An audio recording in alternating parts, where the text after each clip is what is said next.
It's coming. Okay. Hello, everyone. So finally, I'm done with a fantastic project. I'm grateful. I'm done with it. Uh, Learned a lot through the previous months. It was like a milestone to go through, and only God's grace uh, allowed me to go through this experience, and I am so grateful for it. I'm so grateful.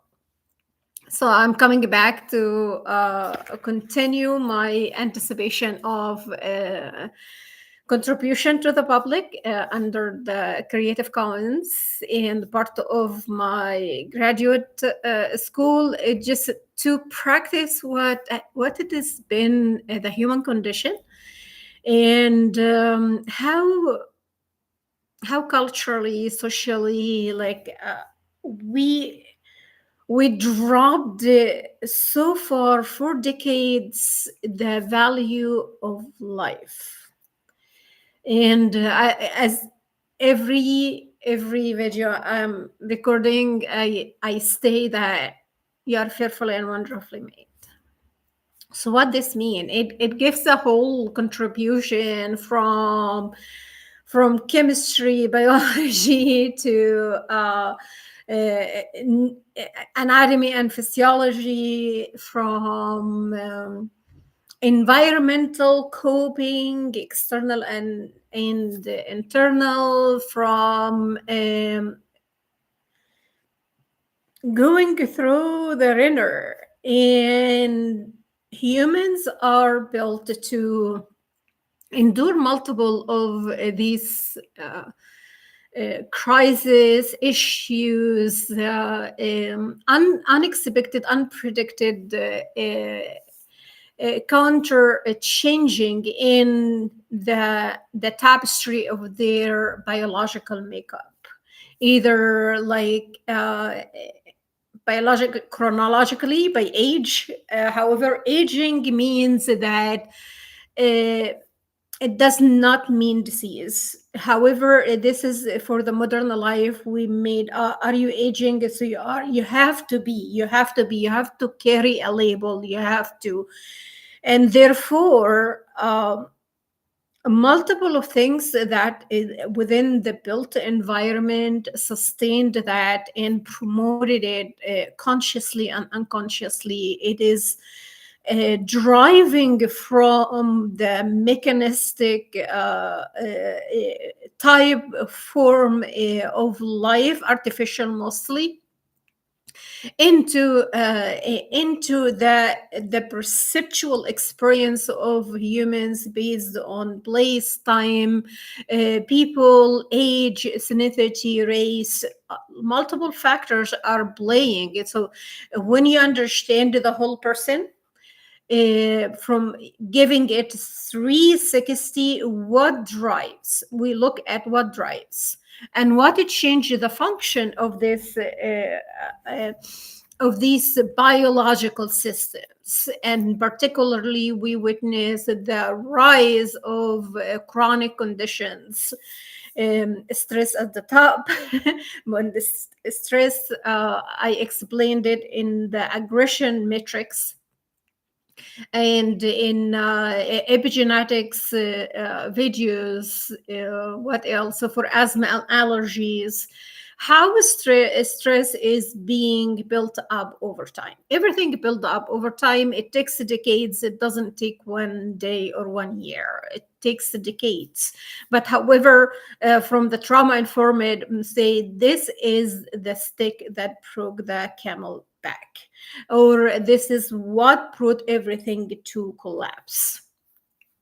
So it is an accumulation. It's just that it needs the right formula. And unfortunately, there are aspects in life, it's out of our control. I bring the serenity prayer.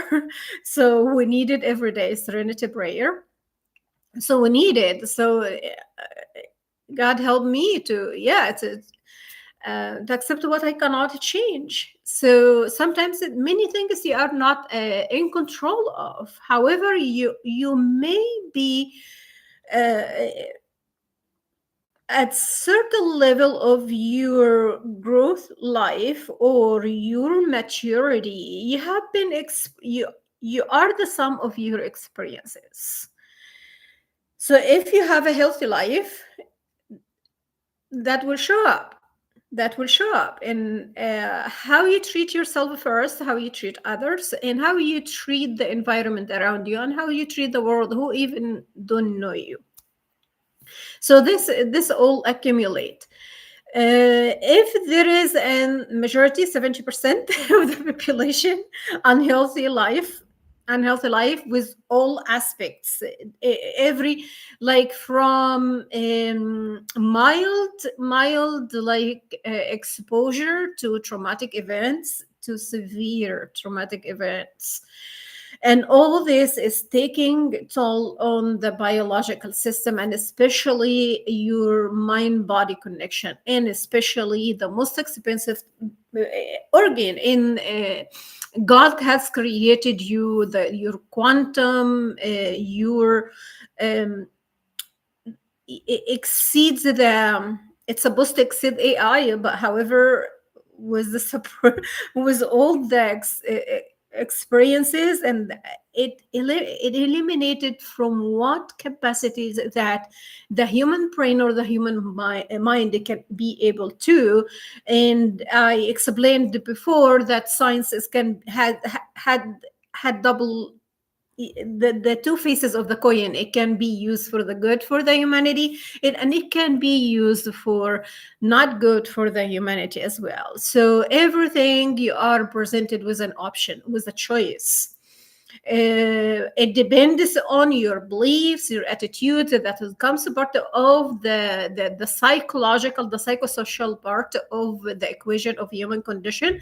It depends on your attitudes, beliefs, where what life means for you, how the shaping and the modeling and the role model and the early bringing till adolescent and young adult was look like.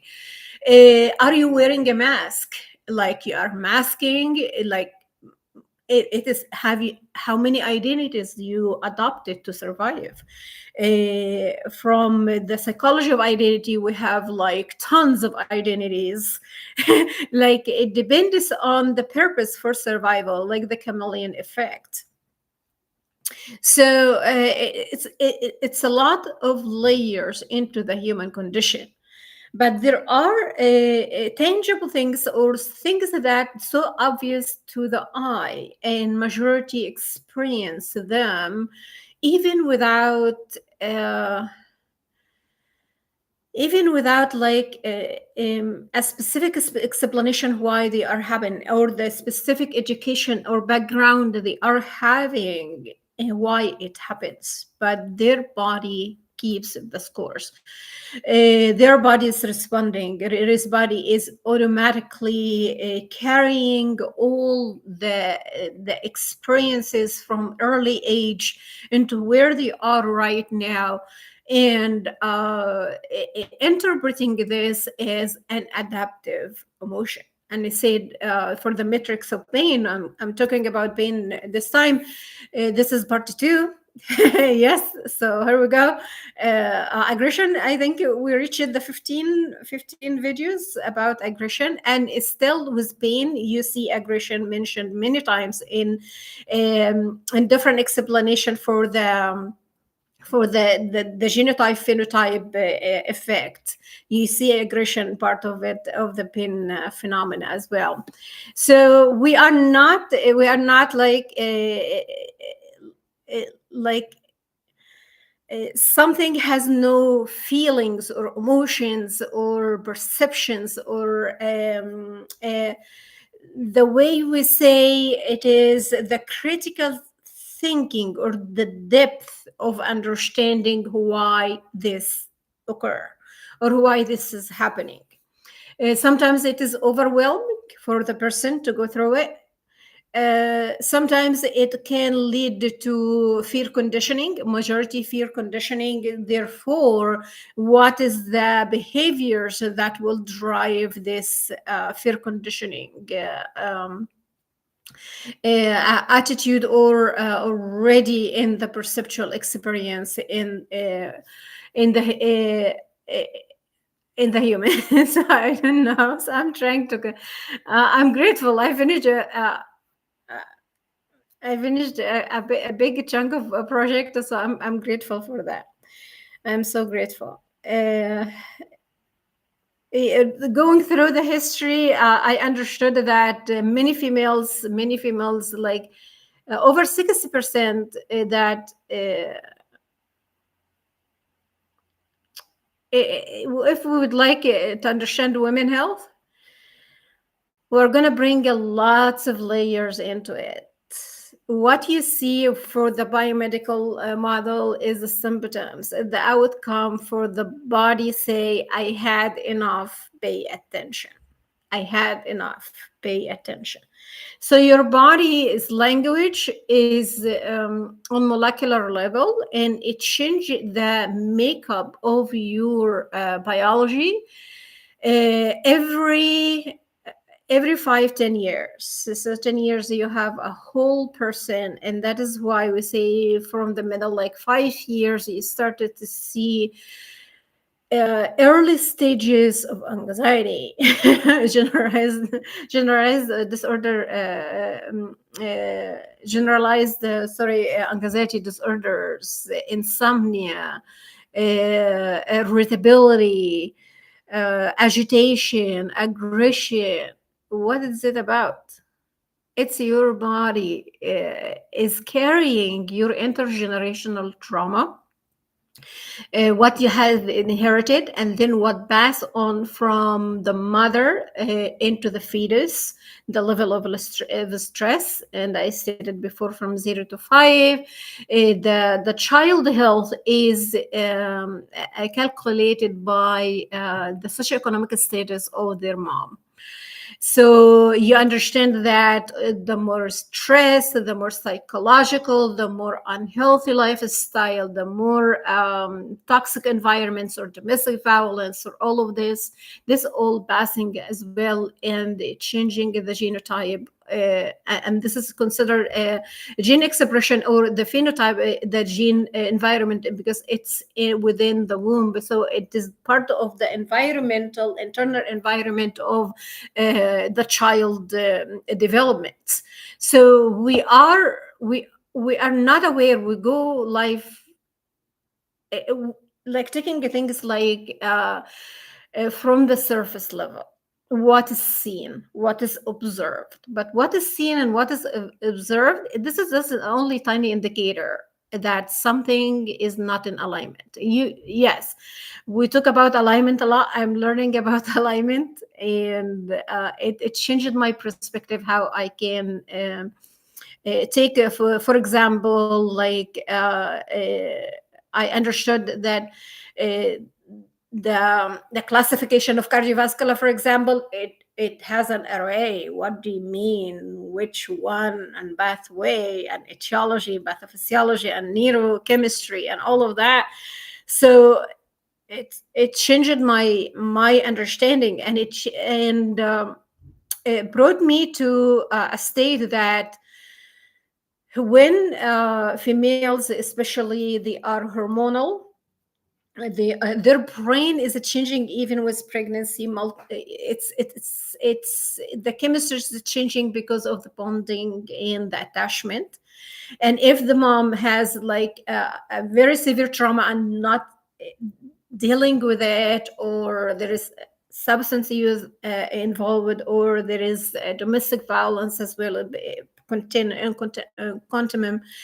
That's why we see the rejection of the child after birth. The biology, that the rejection or the projection of the mom, that the injustice or the all what had happened to her is projecting onto the child, because he is perceived, the body is perceiving it unwanted, undesired, unloved, and all these what the mom didn't get from early age and from experience, and it's not addressed, and due to like the socioeconomical and the cultural, like the culture norm, social norm, you need to do this because everybody's doing it, you need to have this because everybody, you have this age, so you need to do this. So as if it's like I thought of the other day, I said, wow, um females like it's like a commodity or like a goodie. uh you are this, so you have to be this, you are this to have, but not caring for the integrity of the human being and their creation on God's image, and you are fearfully and wonderfully made, and honoring God in every single choice we are taking regarding a child, regarding adolescence, regarding young adult, and they carry on all this to their old adulthood, and the vicious cycle keeps on looping. And the unprocessed trauma, the unprocessed toxic load that is being already changed in the tapestry or the makeup, or the genomic makeup, haven't been addressed. uh, and what is the power of the mind brought to me, I see, yeah, the aggressor and the manipulator, or we see it in the dark tetrad. Um, they don't care what is it changing in the individual. All what they present an opportunity to be taken advantage of. But what will happen to them gradually? No one care. No one care. And when the it basically you are acting from the level of your training. So whatever you know at this time, so the better I know, the better I do, or I did what I can with what I know or what I have. However, we are not putting this equation of the utility of humans and their function in within the group, within the community, within themselves.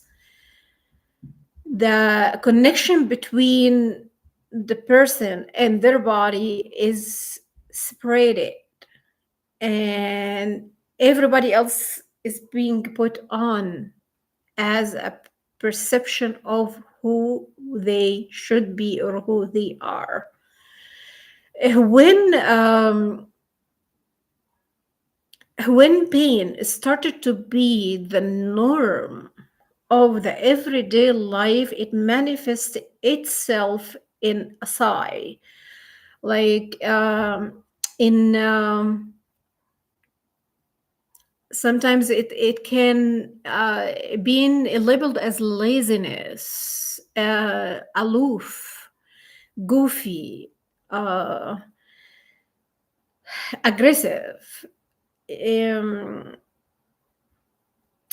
whatever label it's gonna be put in, the person is walking, collecting this baggage with them over time, and everything happen over time. It doesn't happen at a sudden. What's happening at a sudden, this is what we say, that is the perfect formula, the right recipe, the right ingredients, and the right measurements. All right, ready to go. So all of this, we are not considering, we're not teaching from early age that your body is not only a female or your gender or sex or race. That is not your body. That is a whole complex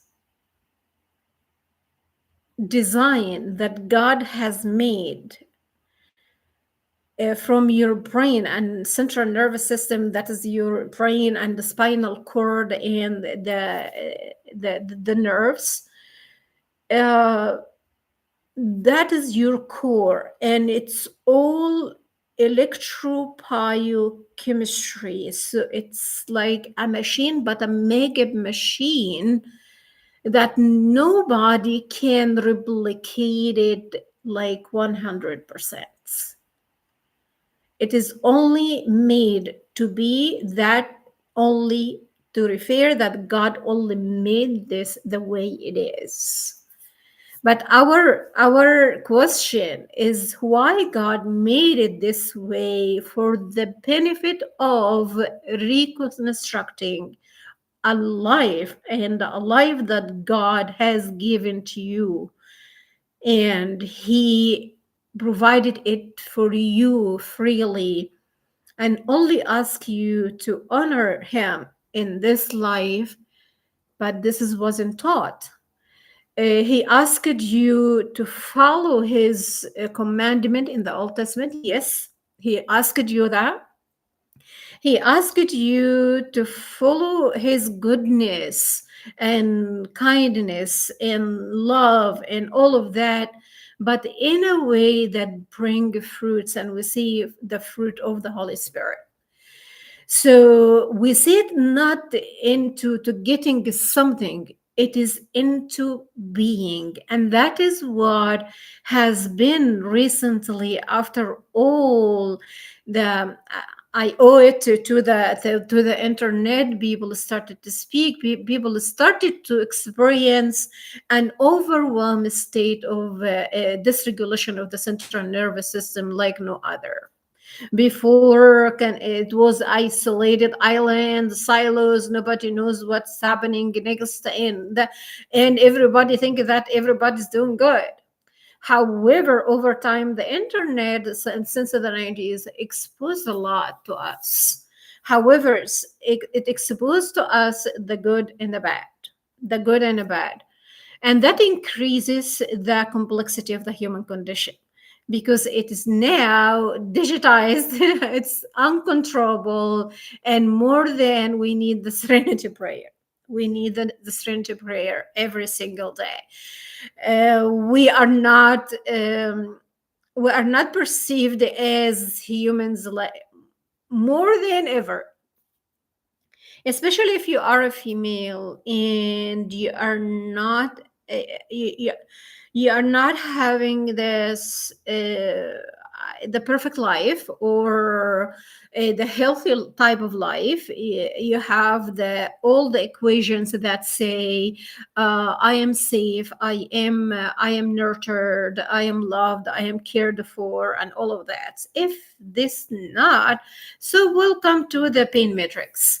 However, it is an adapted emotion, but human exposure take it to the extreme, take it to a way that now it is challenging science practitioners, research, and everybody, because it was every phenomena, it is a flood of electropyochemistry that it changes the tapestry of gene expression, DNA methylation, histone modification. All this is, that is who you are. MRA,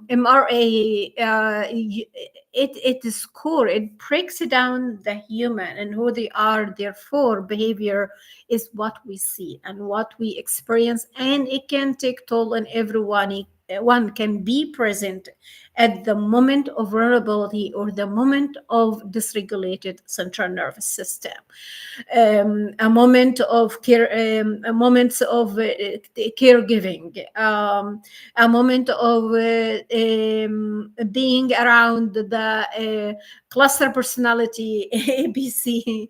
Um, I would like to add D as well, because that's what we would like, the digitalized the cluster personality, D. That is the digital culture. I would like to add that. So within the digital culture, the pain is part of it. It can be masking, I said early, childhood trauma. It can be masking traumatic events across lifespan. It can be like a degeneration of the nerve fibers. So all of this can lead to the phenomena of pain. So it is not only what we are uh, once know about. Everything now is open to exploration. The level now, 41% of the United States have a college degree. So this means that they can translate a research paper. They can understand the language. They can connect the dots of building sound decisions and choices. If not, so there is another choice, and there is intentionality in not doing so. So what is the intentionality? What is the motive of not doing so? That will present us with both sides of the coin, the good and the bad. And many times you have to deal with it. And as you grow up, not everyone is trying to understand what is my role in that. It's what's happening around me, and is it happening to me or it's happening for me? Is it, for example, it's like taking it from the victimhood mindset or taking it from the growth mindset? That means it's something I would like to understand and modify and adapt. So takes a whole first, believe you are fearfully and wonderfully made. You are fearfully and wonderfully made. No one can deny this. That is God's word, and He was, is, and will. His word never change. So when I take this as my attitude and my perspective in walking through challenges and the pain, and believe it or not, many one majority don't believe women do experience pain on the physiological, neurological, or the younger you are, the more you're faking it, you're making it, you are seeking attention. So it is another I say lash in the face, and another approach that we have to understand that you as a human, no gender now, so as a human, your body is signaling everything you experience. Try to listen to your body. What does it say? And what do you need? What steps you need to understand now or know about? What type of dialogue you would like to form from now on?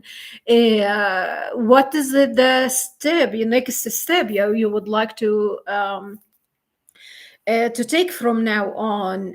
What kind of support do you need? And if you would like a time alone, take it, because your body will thank you later.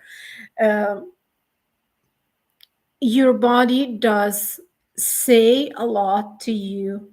However, we started to, because of fear, shame, and guilt, we started to put it under the rug, and we carry on till the pot is full and to the brim and flood everywhere.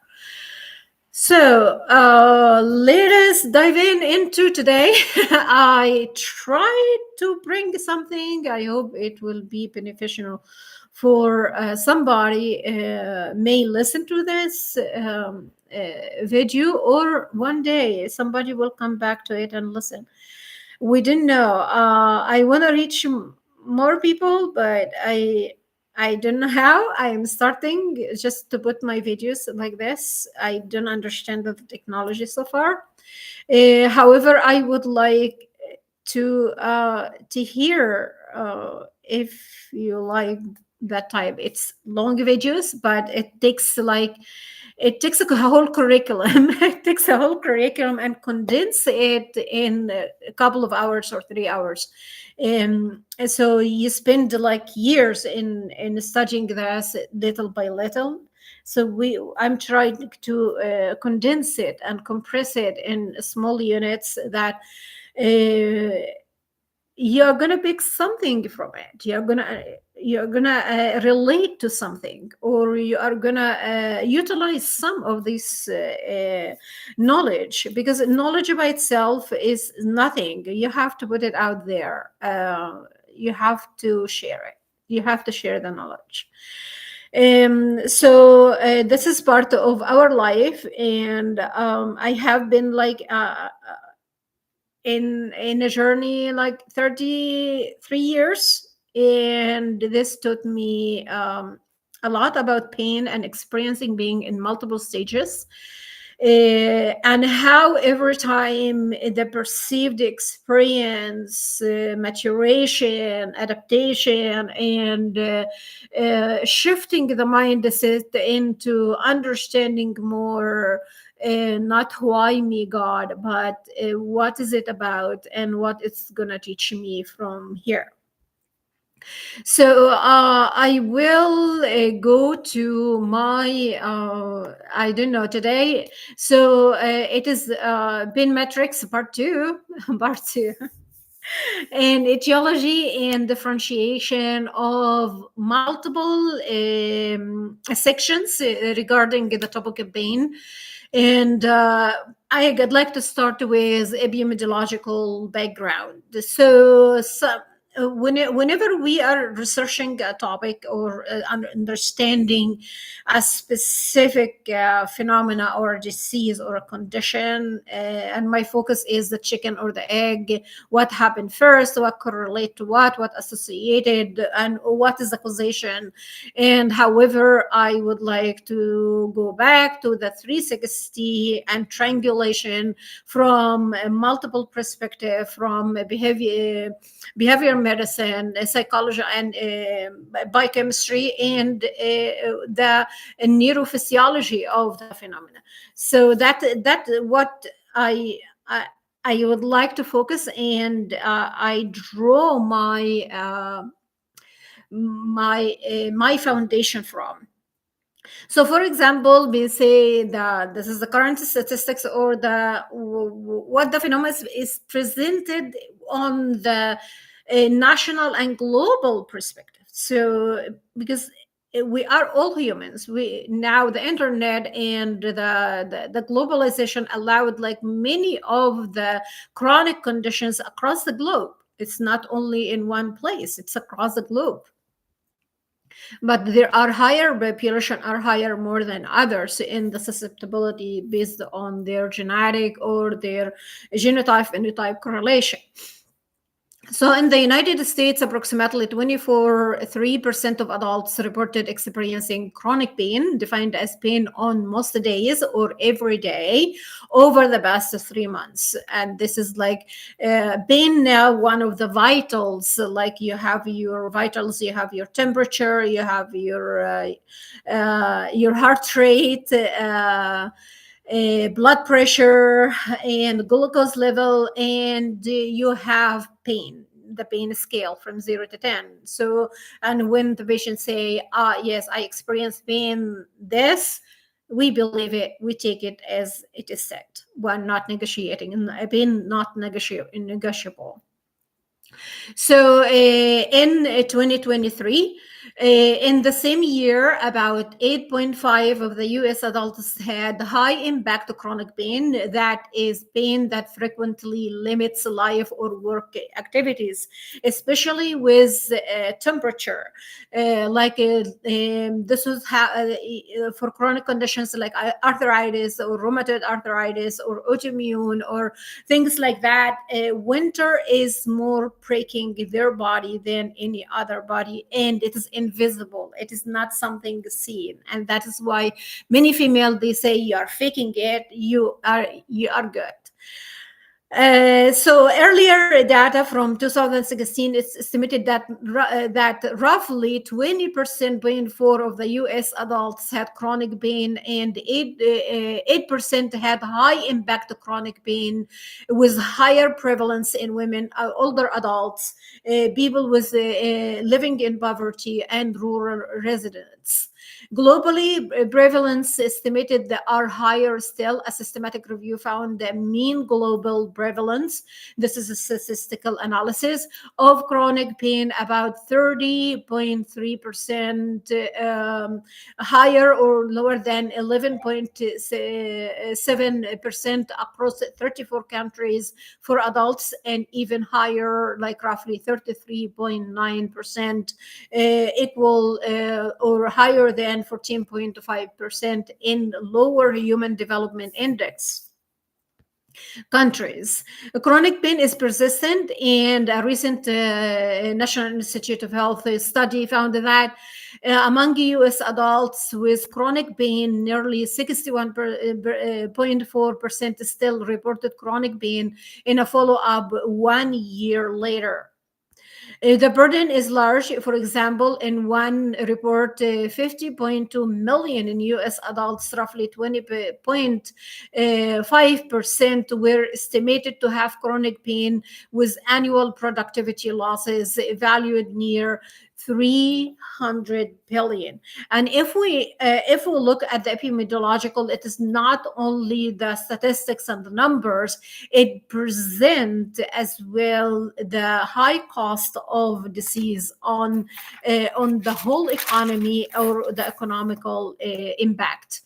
So we have only for that is the loss is, or the annual productivity loss. That's people, for example, with disability, cannot work, or living with chronic conditions, and they are in care management. So this started to change their trajectory of life, and added to the loss of productivity, and estimated by 300 billion.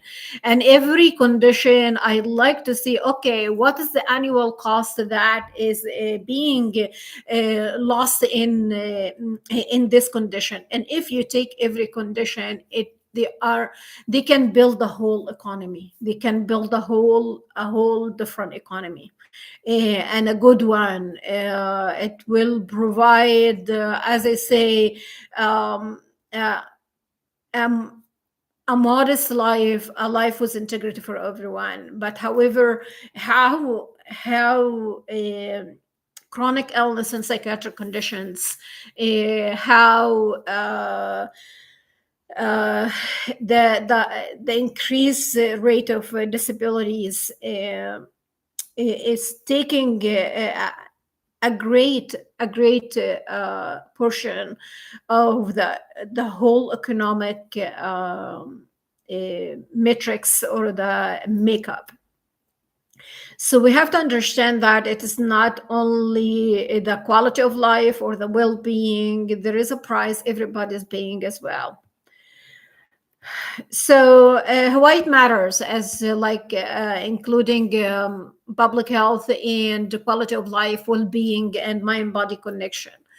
From the public health perspective, with roughly 1 in 4 adults in U.S. affected in chronic pain, in among the most common chronic conditions, outpacing the incidence of some other major illnesses. New chronic pain cases exceed new cases of diabetes, depression, and high blood pressure in certain data sets. The economic cost, the lost productivity, healthcare use, disability is enormous. Addressing chronic pain can reduce burdens on health systems, workforce participation, and social support services. These are market disparities by age, demographic group, rural versus urban residents, which indicates a need for equitable prevention and treatment strategies. So we have to understand what drives, and I call it a long time ago, decades of neglect, of understanding what healthy means, the value of human, what is the price is being paid over time with specific environmental, socioeconomic, emotional, psychological, and mental trajectories. What this mean, and how can and I'm asking, what is the benefit of a school if we're not from preventive care? What is the benefit of a school? If the child going to school and they are not understanding their connection between the mind and the body, what is the benefit of school? That is another question. So healthy culture and health education has to reflect itself in the quality of life of the individual across lifespan. And that is the true benefit of school, the true benefit of education and contribution to the society. So, chronic pain significantly reduces quality of life across multiple domains. There are cases it is out of hand, but as we say, if it is not occurring from a built-up environment, we have to question that what drives it internally, that changing all this connection and conduction in the nerve fibers and the pain receptors. So chronic pain significantly reduce quality of life across multiple domains: physical function, mood, walking ability, sleep, relationship, enjoyment of life, and work capability. High impact chronic pain limiting major activities, is associated with worse outcomes, more mental health problems, and the difficulty in self-care, higher healthcare use, so or higher healthcare cost. Because it interferes with work, social participation, leisure, and everyday functioning. Chronic pain carries both personal and societal costs. There are multiple like categories of causations of the pain. Highly right now, like for occupational sector, and OSHA is started to pay attention to that in caring for the well-being of the workers. So that is a huge shift, particularly from entry level and low income population. They are leaning on numbing their pain mostly with substance use, for example, or drinking more alcohol or smoking. So it is not adding benefit to their quality of life. It is degrading the quality of life, leading to chronic conditions, not only chronic pain. So there's a lot to take in from this perspective. There are, for example, recovering injuries and other labor, for example, for delivering babies. So there is pain experience, and that is one of the natural pathways of pain. So there's a multiple categories for pain, and its a causation or root causes or the pathway, where it comes from, and what factors are anticipating in that. So that is a whole different discipline or in the specialization. If I would like to go this, I have to continue my education in that is only pain management or yeah, I did say pain management. Yes, right now. I don't know. Everything is like it has to have not only I am looking from preventive approach, it is reduction. I am looking for reduction. I am looking for mitigation and prevention and early intervention. Understand and listen to your body. understand and listen to your body. Chronic pain is not just a peripheral bodily phenomena. It implicates the nervous system, emotional state. As I said in the past video, that pain is an adaptive emotion, and emotion is electrophytochemistry changes, and in the orientation and the perceptual experience, in memory, it's a cascade of happening, like the dominance effect. Cognition and social context, the mind body connection is central. For example, pain can trigger anxiety, depression. Conversely, psychological stress and poor sleep can exacerbate pain. Addressing pain purely with the medications ignores the complex interplay of biology, psychology, and social factors. And that is from biopsychosocial model. Non-pharmacological interventions like can harness the body's natural pain modulatory systems and engage coping, resilience, movement, and relaxation and social support. From a public health lens, promoting mind body health, physical activity, mental health support, and social connection can reduce pain, the burden of pain and its downstream effect, disability, isolation, and suffering. Given the high prevalence of persistence of chronic pain, prevention and early intervention are key. And that's what I stand for. So yes, I know that pain already, the rupture is already done. However, how can we prevent it from early age? And how can we understand the language that the body, our body, and the brain communicate, how the brain communicating with the body, how we understand it from early age for mitigation, elimination of what is the rabbit hole along the way, which like from 55 years old, that is unstable and at high risk, and cannot like go back to the modulation of the natural, like in a sustained way. It has to have the medical intervention through medications and suppression of the pain pathways, or the triggering of the pain. So waiting until the pain becomes disabling increases costs and reduces likelihood of recovery, as shown as in high persistence rates. Multimodal approach, like targeting physical, psychological, and social dimensions, is in line with the biopsychosocial model, and that is my focus. Biopsychosocial model, and is essential for long-term health and resilience and well-being, because chronic pain often co-occurs with other chronic conditions like arthritis. That's a whole inflammatory condition. And uh, and uh, if you have a fracture, yeah, the probability you will get arthritis on the way, it's high prevalence.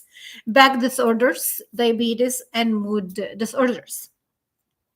And if we see like diabetes or the metabolic syndromes, they are all lifestyle changes from early age.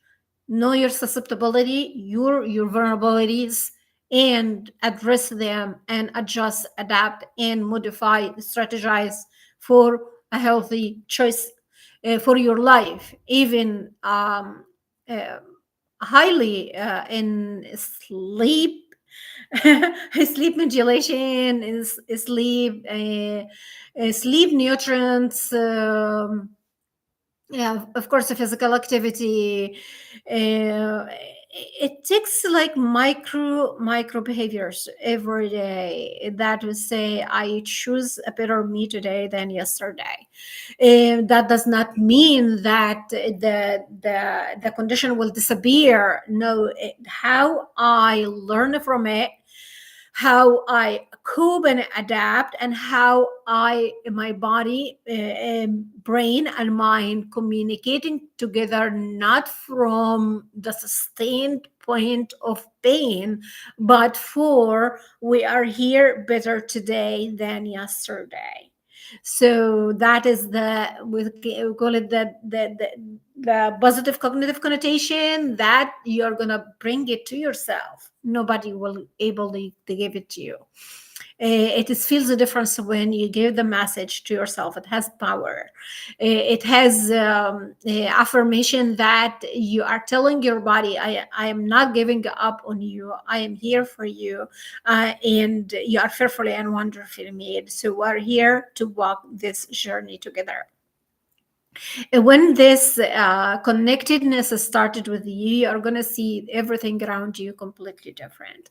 As long as you are acting from a point of pain, the vicious cycle keeps running and the pain increase. So addressing pain comprehensively can improve overall health outcomes, not just pain alone. Chronic pain is common, persistent, and highly impactful, both for individuals and society. It affects physical function, mental health, and social participation and productivity. From a public health standpoint, it demands robust attention, prevention, early intervention, access to multimodal treatment, equitable care, and integration of mind body approaches by addressing chronic pain as a holistic health issue rather than just as symptoms. We can improve quality of life, reduce disability, and support overall well being. For the global impact of pain, a systematic review of 34 countries, adults, general population, found a mean global prevalence of chronic pain larger than or equal to 3 months, or more than or equal to 3 months, is about 30.3% higher or lower at 11.7%. In countries with a human development index lower than 0.9, the prevalence was estimated at 33.9%, equivalent or higher than 14.5%, significantly higher than the roughly to 29.9% and 12.9% in countries with human development index. A multi-level analysis across 52 countries estimated an overall weighted age and sex standardized prevalence of pain unspecified at 27.5% with country variation ranging from roughly 9.9% to roughly 50.3%. And for idiopathic or unspecified, it can be deferred pain that is in the deep tissue. Even neuroimaging cannot locate or understand where the nerve damage deeply in the deep tissue occurred, and that is bring the many times the patient that in doubt. Nobody believe them.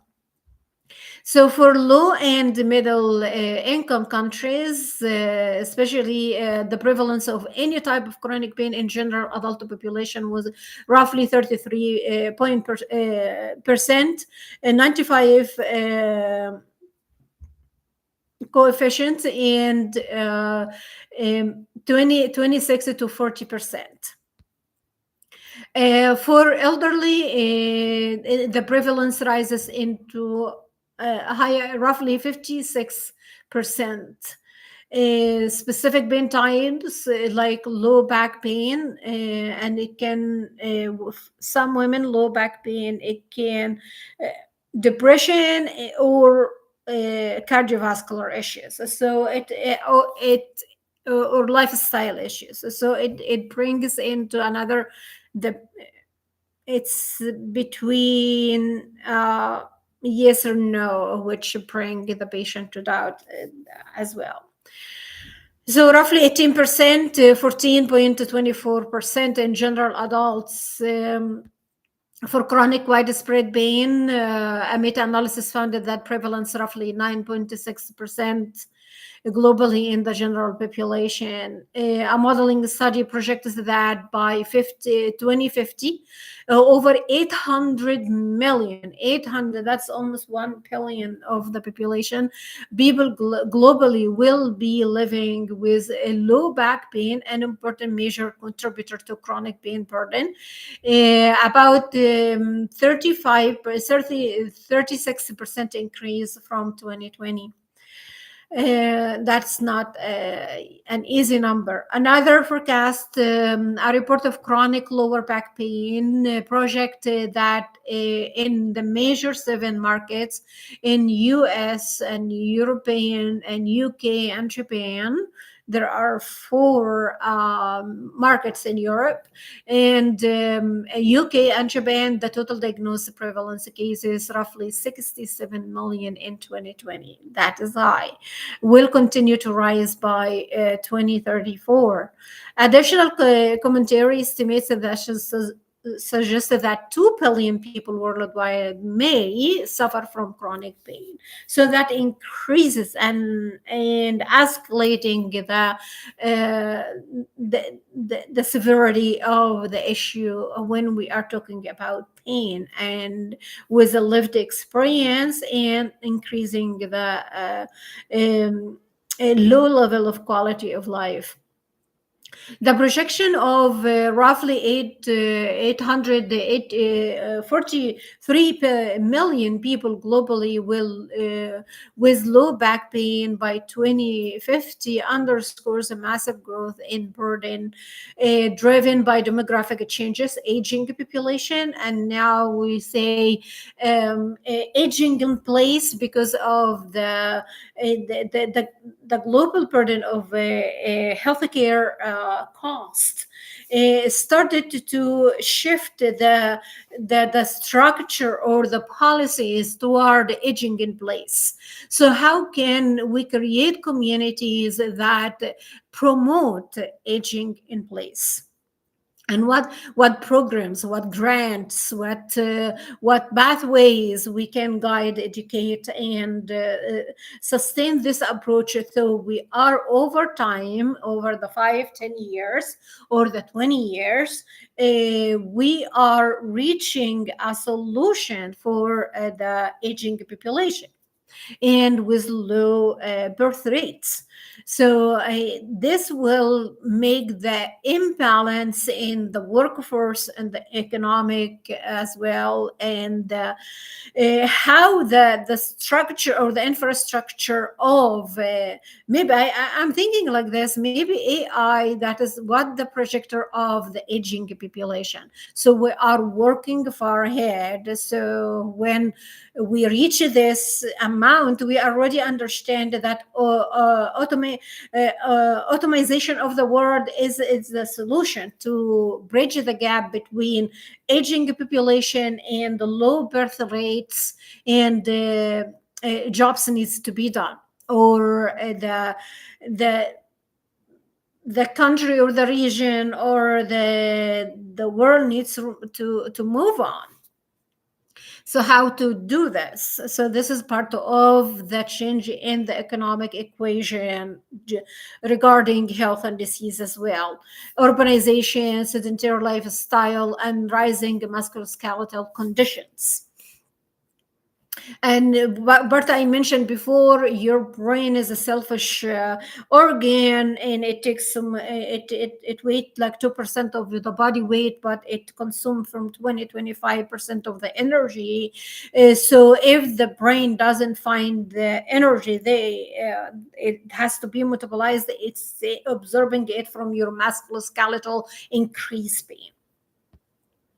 So so the reference forecast for 2022 baseline indicates that the diagnosed burden will increase in the coming decades by 2034 in major markets, suggesting a higher demand for diagnosis, and that what gonna be the technologies driving and understanding now the genomic genomechanics, we call that genomechanics of the your biosystems, and how this can change over time and present new technology, new solutions, new inventions that how to promote or sustain healthy aging is treatment and associated societal costs as well, because chronic pain is strongly associated with disability, comorbid mental health issues like depression and anxiety. Inflammation is a huge part of that. um, um, with with with genetic predisposition and the change in the perceptual experiences, loss of productivity and large healthcare utilization. The growing numbers imply escalating public health, economic, and social consequences. So the prevalence data show that roughly a quarter or two-thirds of adult populations globally are affected by chronic pain, with higher proportions in the low income countries and among older adults. The wide variation between countries from under 10% to over 50% suggests that social, economic, cultural, demographic, and healthcare system factors strongly influence pain burden. The analysis across 52 countries found that country level variables such as gender inequality, income inequality, life expectancy, and global region had significant association with pain prevalence. And the forecasted increasing burden highlights that unless preventive multimodal pain management strategies are scaled up, the health system and societies will face rising disability, lost productivity, and increased healthcare spending. The fact that chronic pain often co-occur with aging, musculoskeletal disorders, obesity, sedentary behavior, and mental health conditions suggests that pain should be integrated into non-communicable diseases framework.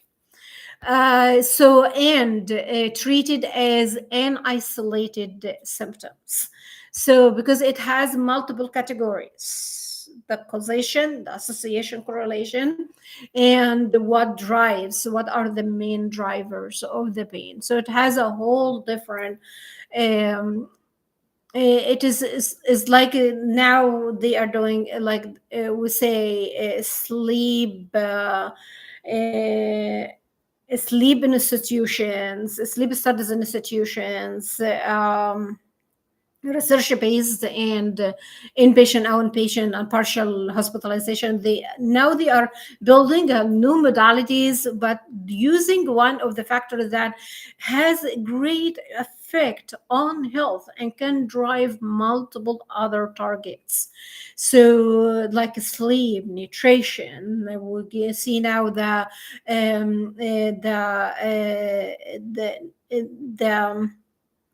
the nutrition, psychiatric nutritionist. So that psychiatry is driven by nutrients only.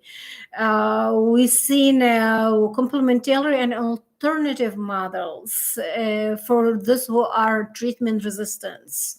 Because the body is smart, it can build its defend mechanism against any, and all goes back to stress, early trauma, and the attachment styles, the cluster personality, the big five. This is all what all shaped the whole person in front of you and drives your electrobiochemistry.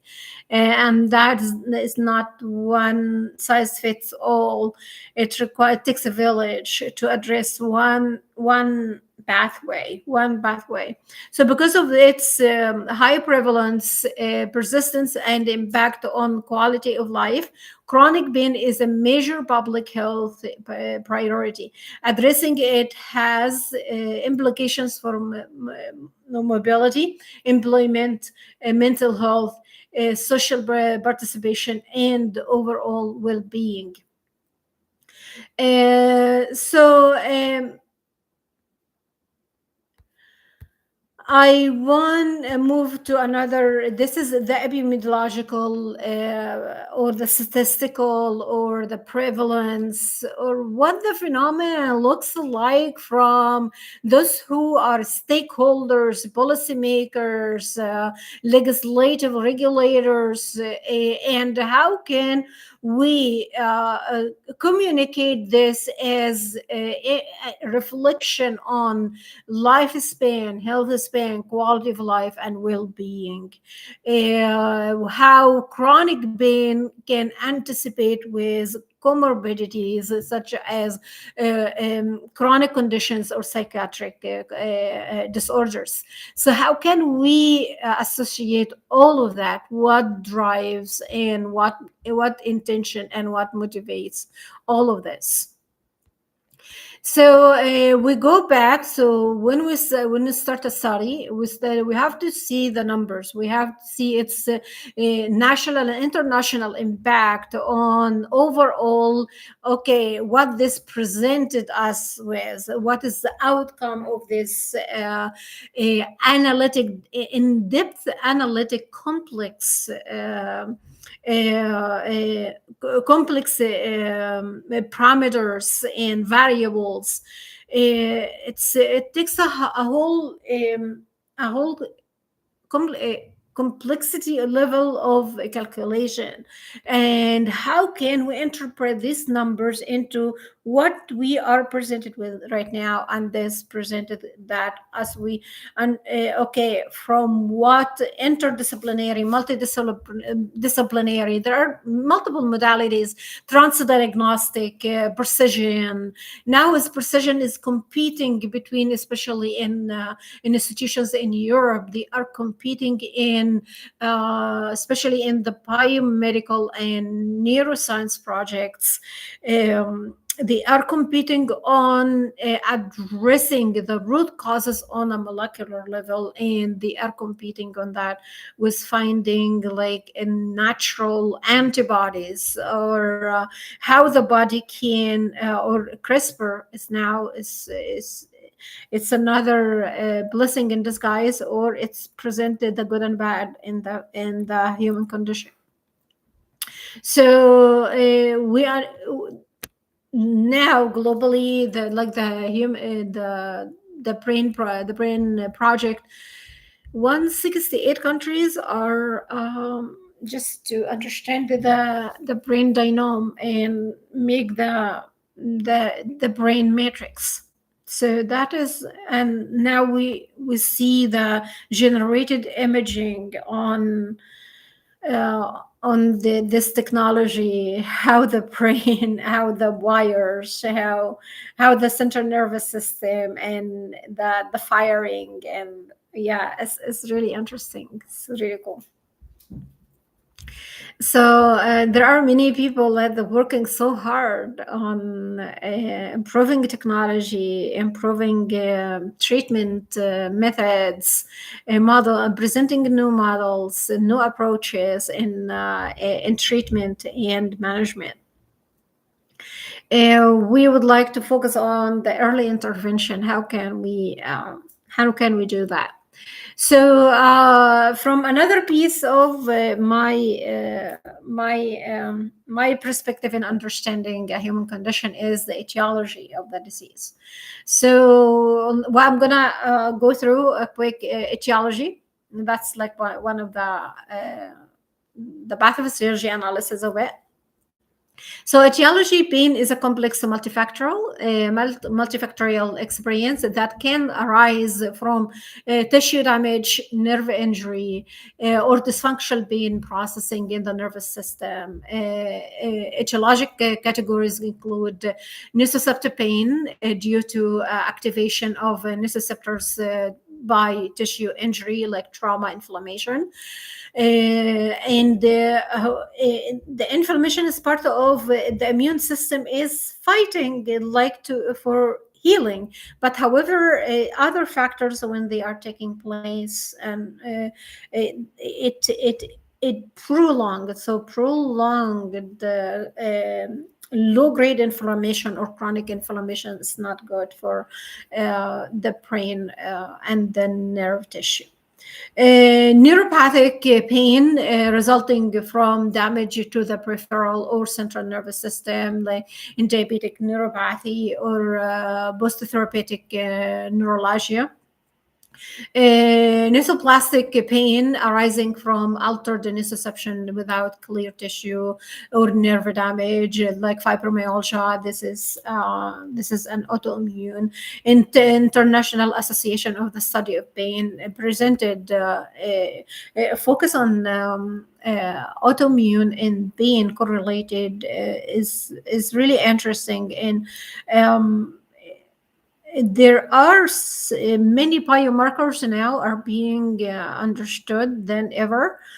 However, we are the emotional and social state and the psychological state of the body mind connection is so critical in living with a condition like fibromyalgia. So pain begins when nociceptors, specialized sensory neurons, detect noxious stimuli.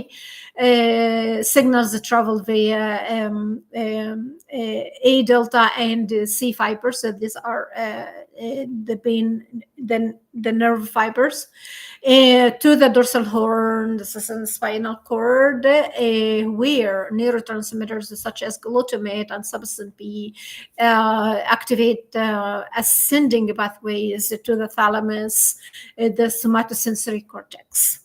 So it's we have the ascending pathway and descending pathway. So that's ascending pathway. Chronic pain involves sensitization, peripheral sensitization, increased responsiveness of nociceptors, central sensitization, hyper excitability of spinal and supraspinal neurons, leading to pain amplifications. Common risks include biological, like genetic predisposition, inflammation, and nerve damage. And I stated that low-grade inflammation is under-researched, under-studied. And if we trace back most of chronic conditions, we're going to trace it back to the increased, prolonged low-grade inflammation. So what drives it? That's another whole research. If we understand, if we target inflammation as a target from preventive measures. Psychological, depression, anxiety, catastrophizing. Catastrophizing, it increases the autonomic nervous system excitability, and that's not good. So the fight flight, social low socioeconomic status, occupational stress. And I said that, like for OSHA, it started to present the workers' well-being into place, but however, it needs a push up for more understanding on the molecular level of mitigation of pain or pain treatment. That leading into risk behaviors, lifestyle, sedentary habits, poor sleep, and smoking. There are some differentiation factors, nociceptors, tissue injury, osteoarthritis, for example, aching, thrombing, localized.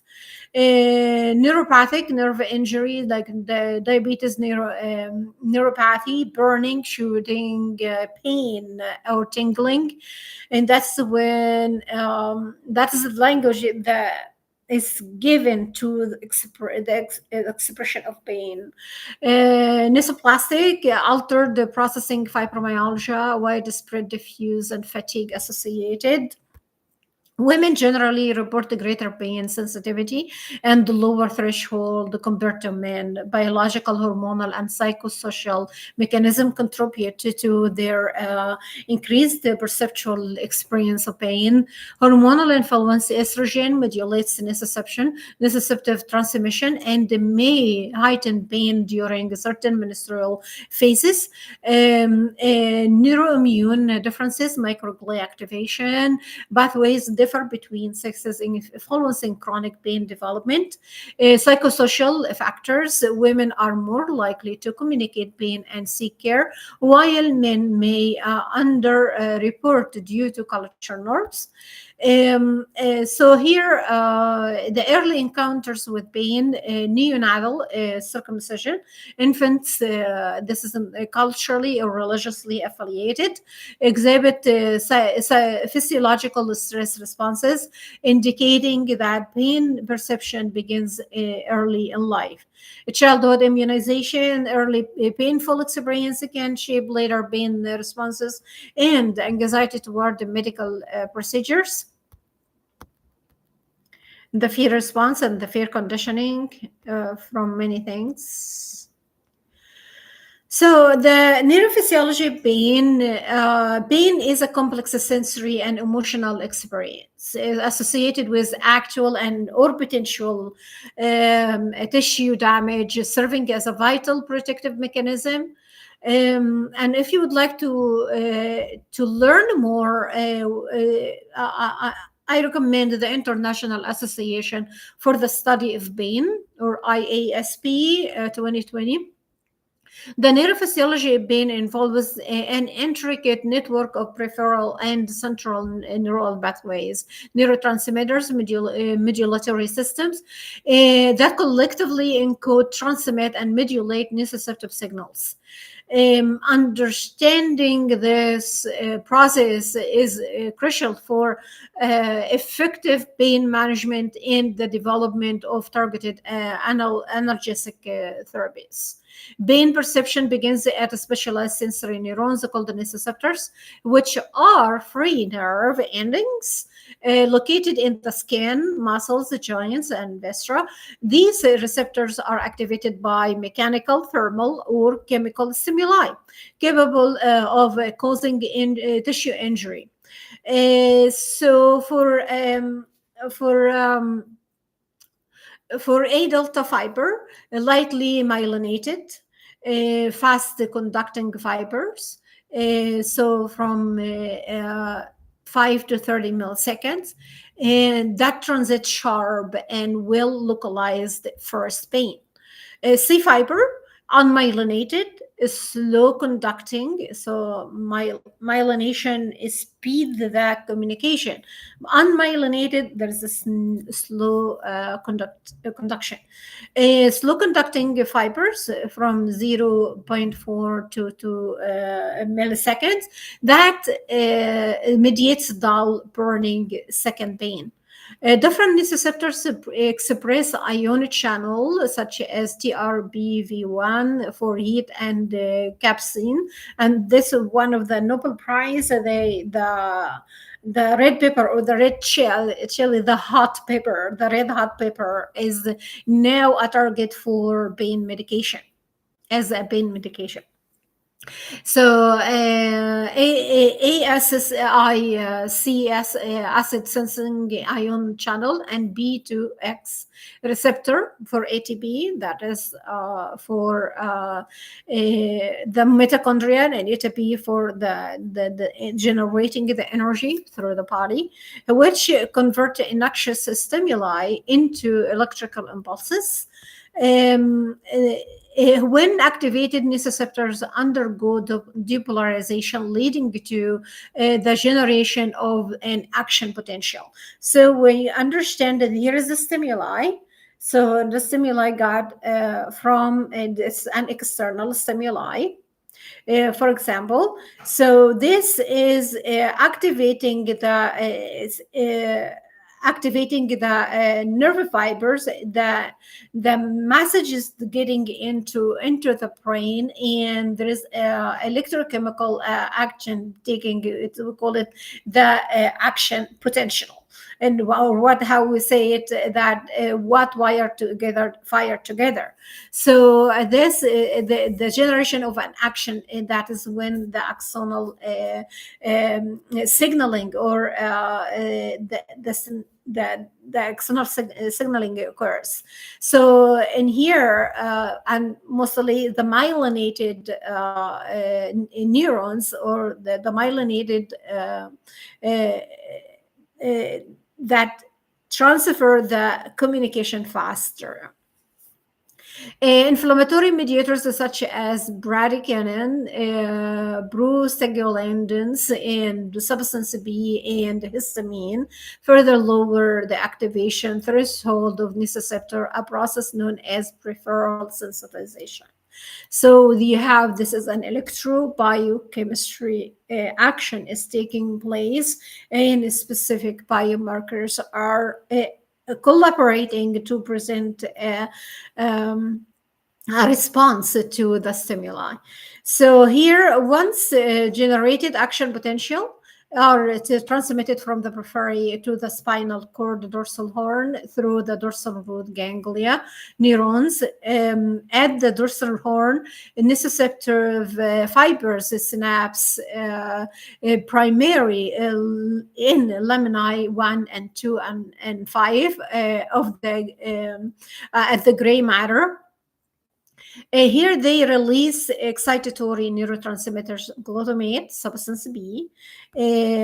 So this is the excitation. This is the sensation of the pain, as we say. That is ascending. That is the descending. Now the ascending pathway. So we have the ascending and we have the descending. For the ascending pathway, nociceptor signaling ascend via several major tracts, like spinothalamic tract, carries information from the thalamus, from the brain, somatosensory cortex, and pain localization of discrimination. Spino-reticular tract project to the reticular formation, influencing arousal and emotional response. Mesencephalic tract contacts to the preaqueductal gray, which participate in pain modulation. So we have the ascending from the dorsal horn, and we have the ascending from the brain. So we have all this, and formulating the response to the pain, sensitization or desensitization of the pain. So a prolonged nociceptor input can induce a central sensitization characterized by increased excitability of the dorsal horn, that is the descending, result in hyperaglasia, exaggerated response to painful stimuli, allodynia, pain response to normally non-painful stimuli, that is oversensitivity.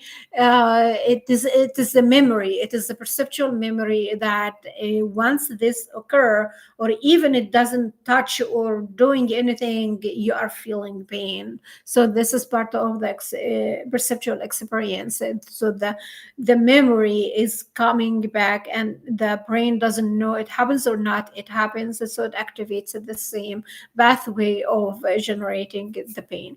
So K mechanism allow the NMDA receptor activation, increase the intracellular calcium excitation, and alter the gene expression, leading to long-term potentiation of pain transmission. So long-term potentiation, that elongation of the experience of pain, and it can be terminal.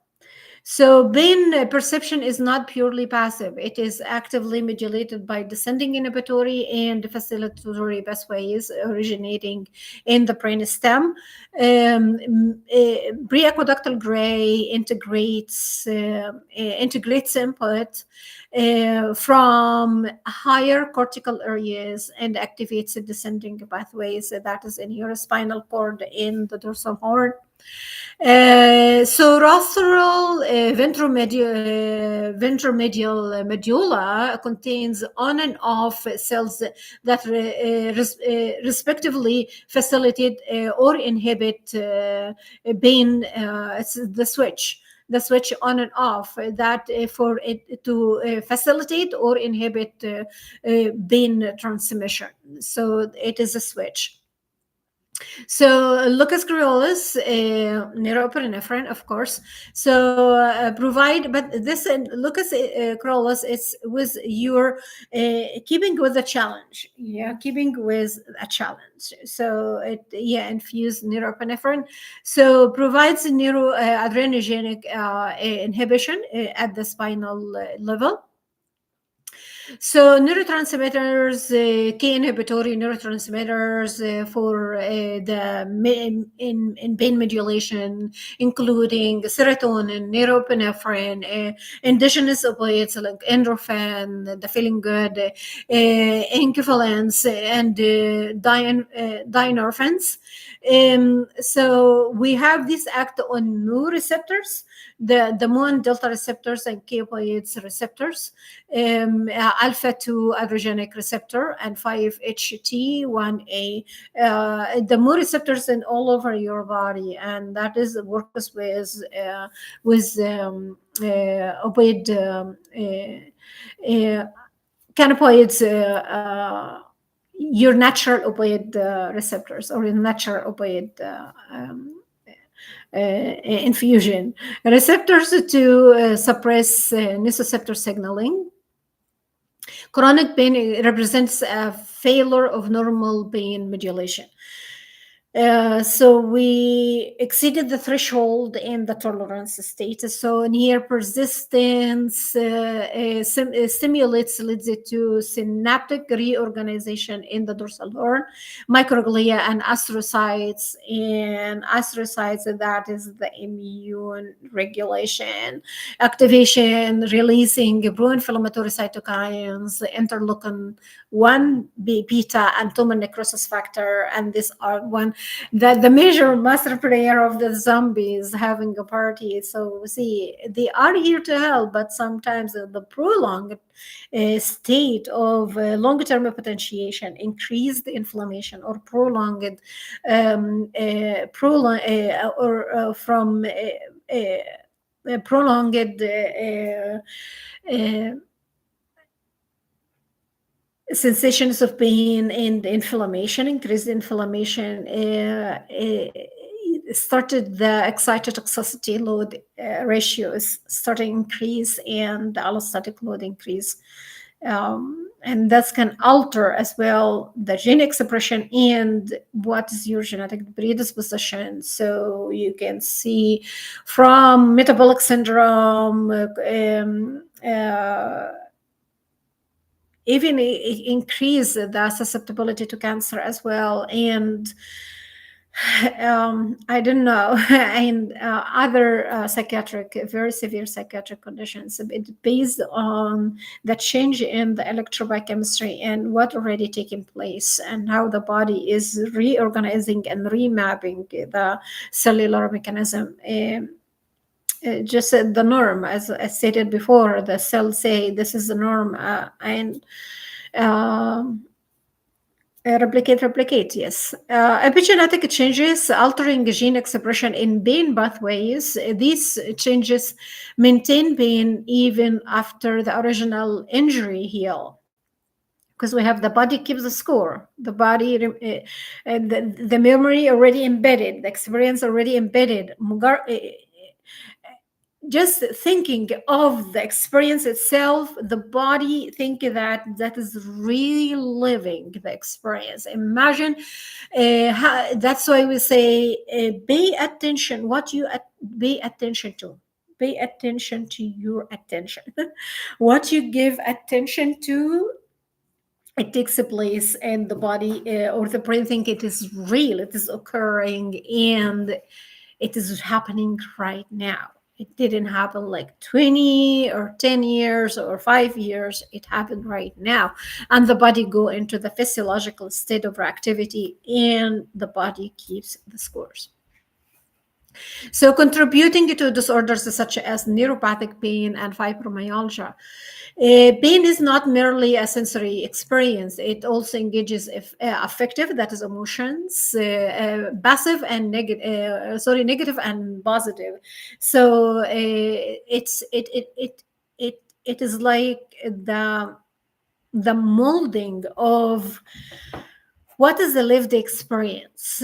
So affective and cognitive circuits that impact the memory, the perception, the focus, the attention, the regulation of the central nervous system, the learning, and as I said, hippocampus just store the negative experiences for 10 years, for a decade. So this means whatever is you are bringing into your day, whatever you invite your day, be aware, does it trigger a specific painful experience? Pay attention, because your body already is programmed for this to the brain recall and the body react. So the limbic system, the anterior cingulate cortex, that the antenna that the traffic jet eye is for danger threats, and the insula. So these are your soldiers, like protecting you. But the bodies want to protect you, but it doesn't. You don't know that you are protecting it in a high harmful way. Are we aware that we are our body natural adaptive mechanisms is many times it doesn't serve the current moment you are living in, as the body or the brain doesn't understand that this is a past and this is a history, doesn't. So we have to bring it to the attention. This is not happening now. This is not happening now. So this already done and behind you and behind. So the language that you are talking about, the painful experience, or whether it is physical, psychological, social, emotional, mental, whatever, these compact experiences over time, it does have a toll on your pathophysiology. So pay attention to that. And you are running on dry. And instead of processing the emotional and motivational aspects of pain, while some drive the pain as a sort of existence, and that is with especially with the chronic psychiatric conditions, the drive or the persistent, this is their friend that they can trust, because everyone else failed them. And that is a change in the mindset and the perception of reality. We see the perceived reality, perceived stress, perceived threat, and perceived pain, or the perceptual pain. So that is when the person is going from the ventral, the parasympathetic to the ventral, the shutdown, the hopelessness. That is the central nervous system dysregulation and giving up. So this is a language that can be cognitively and mentally and socially and emotionally appealing, running the show on autopilot from the default mood network and the reticular formation for rumination. And this can, a whole internal dialogue is running inside the individual. Especially it is very hard when they are at their developmental stages, especially from 7 till 19. From 7 till 19, if this is there, how their central nervous system and how their cognitive function and how their perceptual experience and their attitude toward the life is formed like that, that pain is the only friend that they can trust, they are going to seek every that is when the deviation of the behavior, they're going to seek every behavior that will stimulate this pain just to get the satisfaction of feeling the pain. So this is a pain driven scenario that is not healthy, and it can be harmful for the individual and others, because all what they want to feel is, or what experience is, the pain to get this sense of existence. So that is not healthy. But how can, from those who close by the individual and know them well, not stigmatizing or shaming or infusing fear or guilt or blaming them for something, how they can bring this in a safe way with the right support to them, that is not healthy for overall life and well-being. That requires awareness, that requires a personality that doesn't shame or blame or infuse fear into those vulnerable who drive pain as source of existence. So that is what I want to add today. So where I am is near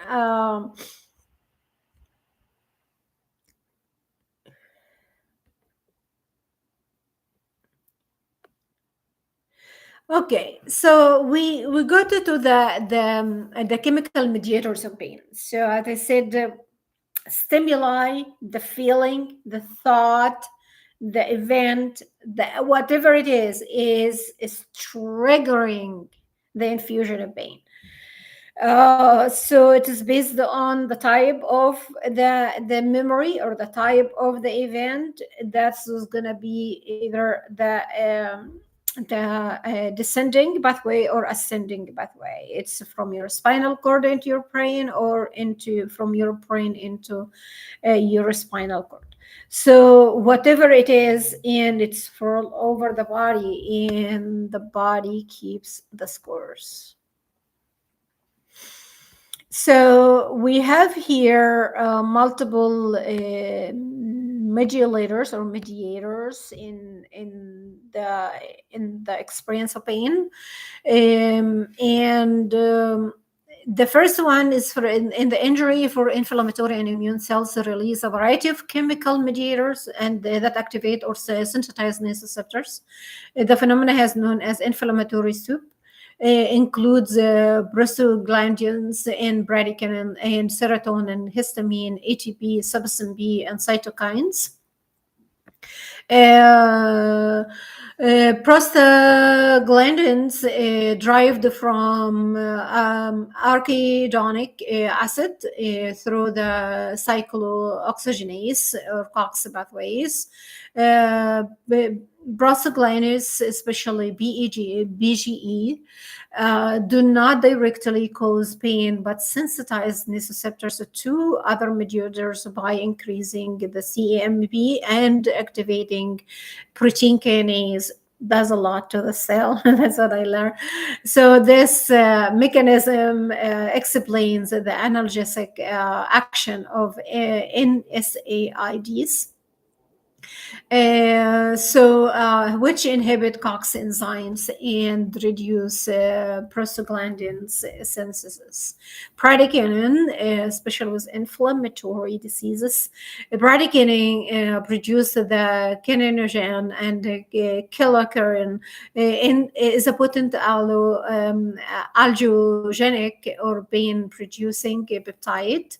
It binds to B2 receptor on nociceptors, activating phospholipase C or BLC, and increase intracellular calcium, leading to depolarization of pain. For substance B binds to neurokinin 1 NK1 receptors, causing vasodilation and plasma extravasation. Calcitonin gene-related peptide CGRP enhances local inflammation and contributes to neurogenic inflammation. Both amplify pain signaling and perpetuate inflammation. Pro-inflammatory cytokines such as interleukin 1b and chronic conditions, psychiatric conditions, the interleukin family is a big deal. So interleukin 1 beta, tumor necrosis factor alpha, TNF alpha, and interleukin 6 or IL-6 upregulate COX-2 and increase prostaglandin synthesis, leading to heightened nociceptive sensitivity. So ion channels and pain transductions. Pain transduction depends on ion channel activation in nociceptors. TRBV1, transient receptor potential vanillate 1, and activated by heat higher than 43 degrees, capsaicin and proton acidic pH, allowing the sodium and the calcium influx. ASIC or acid sensing ion channel respond to tissue acidosis. Voltage gated sodium channels NAV17, NAV18, and NVA19 generates and propagate action potential in pain neurons. B2X3 receptor, ATP gated ion channel, mediating pain from tissue damage. Mutations in these ions channels can lead to congenital insensitivity to pain or chronic neuropathic pain syndromes. When nociceptors impulse reaches the dorsal horn, neurotransmitters are released into the synaptic cleft. So in here, so this is the area between the two neurons and the receptors. So excitatory neurotransmitters, glutamate is the principal excitatory transmitter. It acts as AMBA, stands for the alpha amino 3 hydroxy 5 methyl 4 isoxazopropionic acid. And NMDA stands for N-methyl D, methyl groups aspartate receptor. NMDA receptor activation via calcium influx contributes to central sensitization.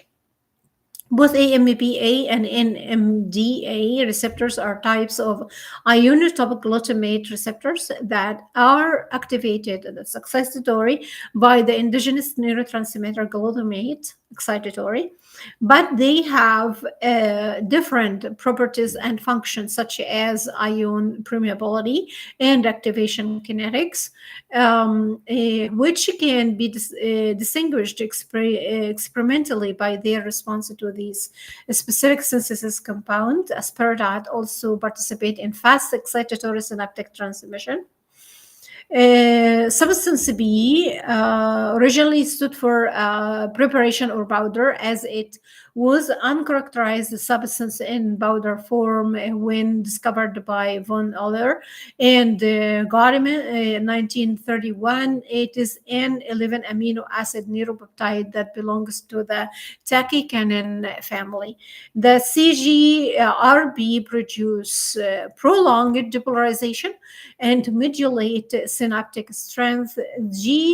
CGRB stands for calcitonin gene-related peptide. It is in 37 amino acid neuropeptide produced through alternative RNA processing of the same gene, CALCA, that encodes the hormone calcitonin. Somatostatin, the name somatostatin is derived from a combination of Greek and Latin roots that describe its primary function as an inhibitory hormone.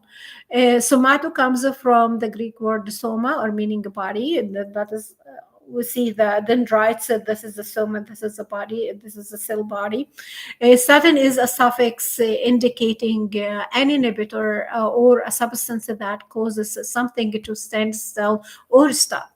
But together, the name reflects its main role to inhibit the secretion of other hormones in the body, most notably growth hormones known as somatotropin, as well as insulin, glucagon, and gastrin. It also referred to by alternative acronyms SS, SST, or SOM, or by its functional name GHIH, or growth hormone inhibiting hormone. Or SRIF, somatotropin release inhibiting factor, or neurotensins. The name neurotensins is derived from the terms that describe its origin and one of its initial observed effects. Neuro refers to the nerve system, as it was first isolated from neural tissue, specifically the bovine hypothalamus.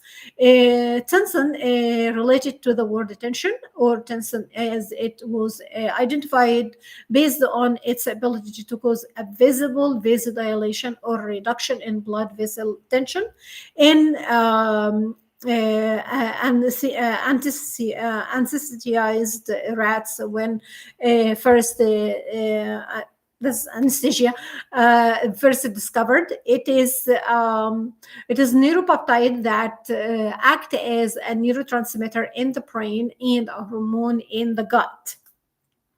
So with a wide range of effect, including pain modulation, hypothermia, and regulation of dopamine pathways. This is for the information purposes only, that is not for a medical diagnosis or a consultation. That is explanation what this do and what that do. So and they contribute to the nociceptor transmission. So understand the electrophychemistry pathways, what is happening, and all this. It's an issue. It's a lot is going on. So your body, when you say be kind to yourself, understand your body language, tune into your body, that is not something selfish or something. No, you understand what signal your body is giving, and then you do an inventory. Is it sleep, lack of sleep? Is it a lot of stressors around? Is a lot of pressure around? Is there any life events around? So you are taking an inventory that you are in tuning as so you are active or participant in your health. You are not passive participant that you are waiting until the things are happened and you don't know how they happened, and that can catastrophize. This can escalate the reactivity, that is can activate or accelerate the excitotoxicity ratio. So understand with every perceptual or thought or experience, there is a lot is going on based on this input. So persistent pain leads to biomedical amplifications with the spinal cord, phosphorylation of NMDA and AMBA receptors enhances excitability. Nitric oxide synthesized by nitric oxide synthase NOS acts as a retrograde messenger, increasing glutamate increase. So microglia activation, and there is a test microglia activation panel that was the recommendation from a neurologist. or neuropsychiatrists. It shows a lot about your brain, immune health. And a lot of other activities for inflammation and other biomarkers. So releases cytokines IL-1 beta and TNF alpha and brain-derived neurotrophic factor BDNF, altering chloride ion gradients and promoting hyperexcitability. So it's inflammation is not prolonged inflammation, low-grade inflammation, neuroinflammation, chronic inflammation, whatever name it, is not okay for overall health. It's not okay at any age. So the brainstem modulates pain through inhibitory transmitters, neurotransmitters, so endogenous opiates like beta endorphin, enkephalins, and dynorphins bind to mu or delta and GABA opioid receptors. These G protein coupled receptors inhibit adenyl cyclase, reduce calcium influx, and increase potassium efflux, hyperpolarizing neurons and suppressing pain transmission. So serotonin and norepinephrine are released from descending fibers of the preaqueductal gray and rostral ventromedial medulla. They act as 5-HT1A and alpha-2 androgenic receptors in the spinal cord to inhibit nociceptor transmission. Endocannabinoids, and this is your natural opioids, anandamide and 2 archidonal like glycerol or 2-AG act as a CB1 receptor, reducing neurotransmitter release and modulating both peripheral and central pain. Chronic pain states involves long-term biomedical changes, upregulation of COX-2, NOS, and neuropeptides, sustained release of cytokines and growth factors, altered gene transcription via activation of MABK and CREB signaling pathways. These molecular adaptations maintain pain even after tissue healing. The chemistry of pain encompasses dynamic interaction between inflammatory mediators, neurotransmitters, ion channels, modulatory molecules. These chemicals convert physical stimuli into electrical and perceptual pain. So what stays with the individual? Their bioelectrical activity and the perceptual pain experience. That what stays. Signals and shape both acute and chronic pain experience. Effective pain management targets these chemical pathways using non-steroid drugs for prostaglandins, opioid for receptor inhibition, and antidepressant for to modulate monoamine levels, demonstrating the centrality of chemistry in understanding and treating pain.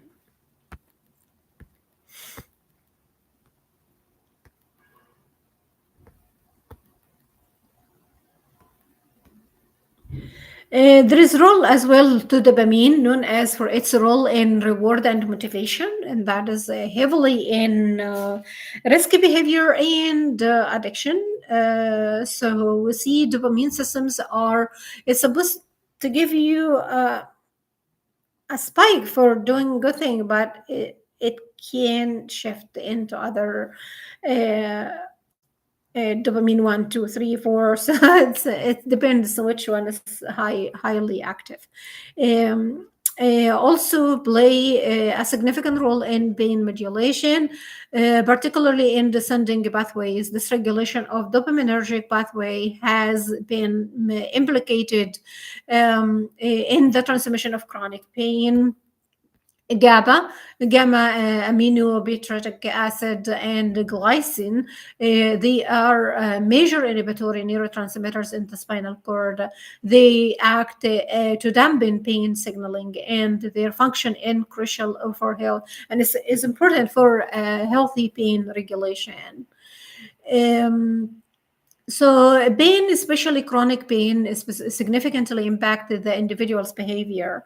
The brain mechanisms involved in pain perception overlap with those governing emotion, stress, and reward, leading to complex behavioral adaptations.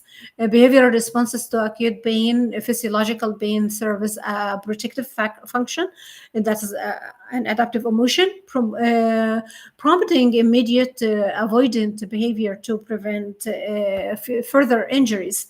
The rapid release of neurotransmitters like glutamate and substance B facilitate this rapid detection and response. But however, if this it is not what happened to you, it how you perceived what happened. So, how you digested and metabolized the experience, that will determine what infusion mechanisms is going to occur automatically from the limbic system when remembering or recalling. So that is depends on the dysregulation of the central nervous system. It's highly important in early age. So let us see here.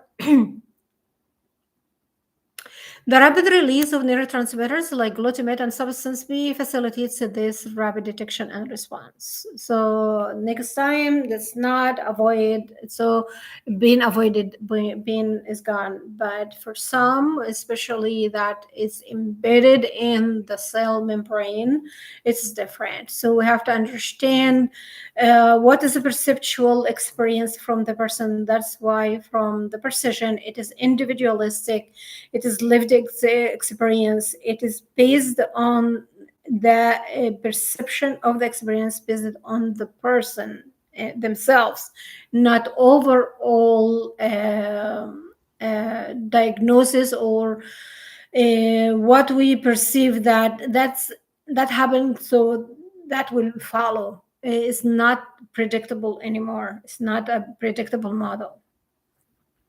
Chronic, it requires a individualistic understanding of their perceived pain experience. The history is so important. History is important.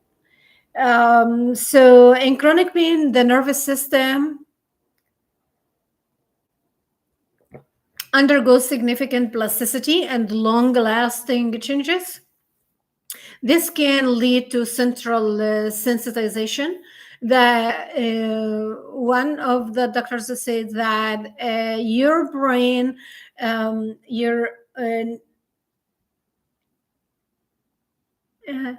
neuroimmunity and your emotional immunity. That's language is like neuroimmunity and emotional immunity. So it brought to me like hope that, oh wow, there is a validation for the role of emotions and changing the electrobiochemistry mechanism. So that's really good. It's a language to talk about.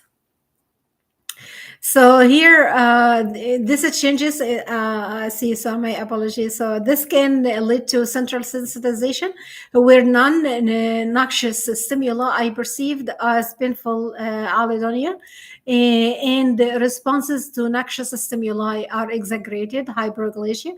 So these changes are linked to altered level of neurotransmitters like glutamate, and as well as the structure and function changes in the brain regions such as amygdala and the prefrontal cortex. And that's why we say the regulation. So Pain involves brain regions associated with emotions, such as amygdala and nucleus accumbens, and they are really important on suggestibility and addiction. So, which influence the unpleasant emotional experience and pain. Alterations in dopamine and the serotonin signaling in these areas can contribute to an impaired capacity for pleasure, anhedonia, and the other mood disturbances, further compounding the behavioral impact of chronic pain. Understanding the neurochemical mechanisms underlying pain is essential for developing effective pharmacotherapies that target specific neurotransmitters systems and address both the sensory and emotional dimensions. Somatosensory cortex is important, is essential in that the experience. Pain is a complex multidimensional experience with sensory, emotional, cognitive, and behavioral components, all mediates by the sophisticated interplay of neurochemical pathways and the neurotransmitters throughout the peripheral and central nervous system. The neurochemistry of pain behavior and their interaction involve a delicate balance of excitatory, inhibitory neurotransmitters and the neuromodulators. But you have to understand your perceptual experience, which the pathway you are activating, the inhibitory or the excitatory. Are you acting from parasympathetic or sympathetic or autonomic nervous system or the limbic system? What systems are you operating from? Pain sensation and nociceptor involves the primary events, transduction, transmission, and modulation. We understand the play of the glutamate, substance B, and CGRP as modulators of pain, inhibitory transmitters like GABA and serotonin and norepinephrine.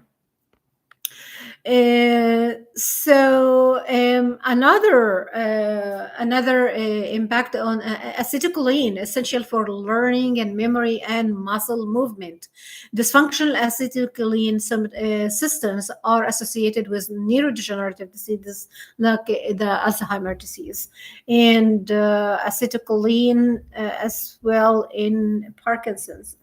So in here, we have to understand the descending modulation pathway and the ascending modulation, and the same time of the role of neuroplasticity. Your brain is highly capable of adaptation and restructuring, rewiring, and try to understand the signaling, opioid and cannabinoid systems, and there's your endogenous opioid systems, endorphin and ecophyllin. So these are acting on the more receptors that is around your body. So let us see. We have to understand that well the neuroimmune interface that your brain, your immune system has a huge role on that, with increased inflammation that is not okay for the nerve health.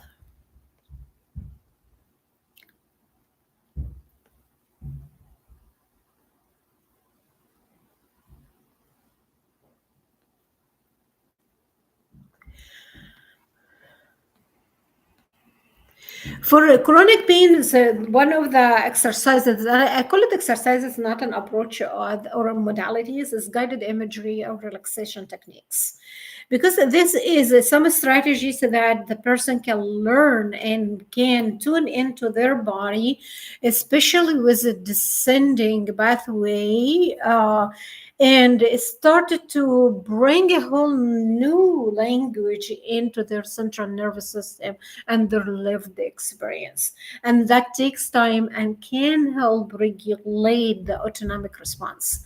or the excited the excitatory response from fight, flight, or feeling like living with grief, with sadness, with sense of betrayal, sense of a lot of things can contribute. Is not only the physiological. Another thing is that is the fuel that increased the fire, that added to what already has been existing, and this is accumulating, and this drives these mechanisms. Acupuncture is one of the approaches as well for targeting specific points. So we have here for the theory, it has multiple of for pain has multiple theories that try, and theory is is a type of philosophy that's trying to speak with the phenomena and bring a new perspective over hypotheses through observation, through conducting studies, or through collecting data from different perspectives, through literature review, that we look at what had happened before and what was presented and what knowledge already we are at and what we would like to discover or explore. So the theory is giving you this curiosity or open window of discovery. So we have a couple of theories. That is the gate control theory of pain, proposed by Ronald Milduck and Patrick Wall in 1965. As you see that these things like still 1965, and we are here 25, that is 80 years, still and almost a century. So we are getting into, we consider it as and is a well-established discipline. So provides a neurophysiological, because in the past modalities, and we go back to these modalities in pathophysiology, because we look at what rupture, everything, mental, emotional, psychological, social, whatever it is, it changes in the pathophysiology. It changes your biosystem. It changes it. So that is why it altered the behavior. It changed the behavior, because what is component? Do you have the good stuff within you, or you have this zombies running the show? So we have to understand that the state of awareness is the first step. So provides a neurophysiological, that is the gate control theory of pain. So in 1965 provides a neurophysiological explanation for why pain perception is subjective and can be modulated by non-painful stimuli and psychological factors. The theory posits a neural mechanism within the dorsal horn of the spinal cord, especially the substantia glutinosa, that acts like the gate regulating which pain signals are transmitted to the brain. So we have the key components of these mechanisms. The gate is controlled by the interaction of three components: a smaller diameter nerve fiber, A delta and C fiber. These transmit pain and temperature sensation slowly due to their thin myelination or lack thereof. Activity in these fibers lead to open the gate by exciting the central transmission T cells, that is immune cell, and inhibiting the inhibitory neurons. So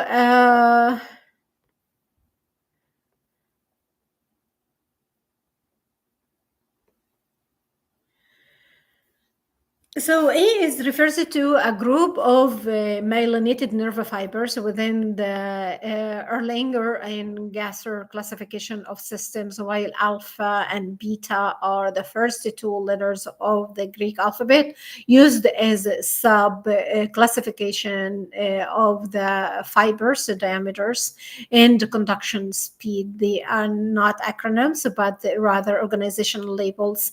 This classification system sorts nerve fibers in descending order of size and speeds.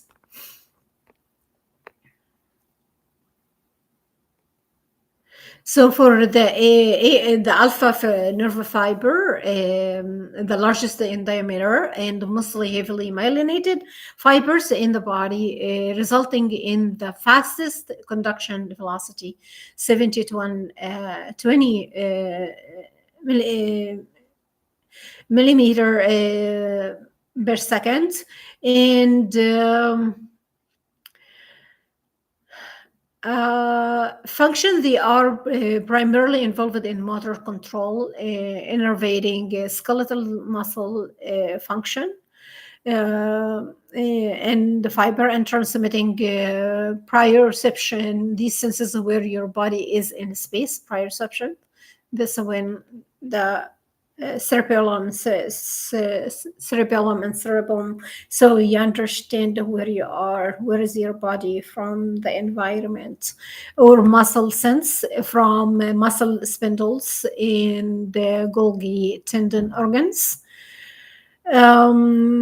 So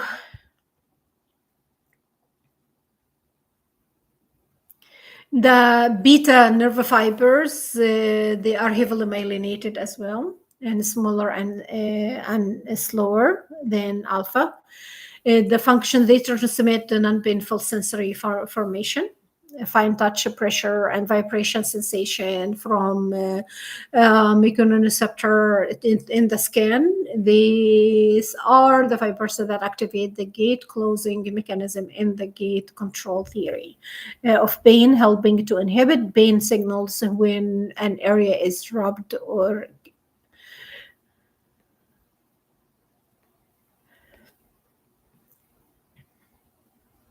The C fibers are two primary types of nerve fibers responsible for transmitting pain signals, nociceptors, to the central nervous system. Their distinct structure or functional characteristics account for the two different sensation of pain a person feels after an injury, known as first pain and second pain.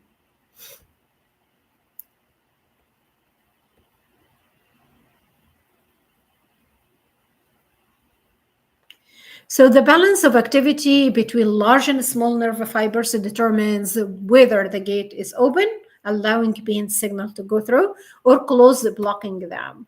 Open gate or pain is perceived when the injury occurs. Small diameter fiber are primarily activated. They are excited about T cell, but inhibit the signal from the interneurons and reduce inhibition, allow the T cell to fire rapidly and send a strong pain signal to the brain.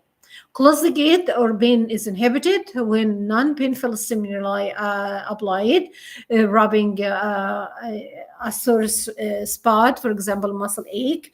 The large diameter fiber are activated. These fibers excite the interneurons, and which is in turn strongly inhibit the T cell, thus closing the gate and reducing the pain sensation perceived to the brain. The crucial aspect of the theory is that signals from the brain can also influence the spinal gate through descending pathway, cognitive or emotional. So it is not only the sensation of the signal of the actual physical sense of pain, but we are looking at the perceptual, that is the cognitive and the emotional factors that can either open or close the gate. And this is the lived experience.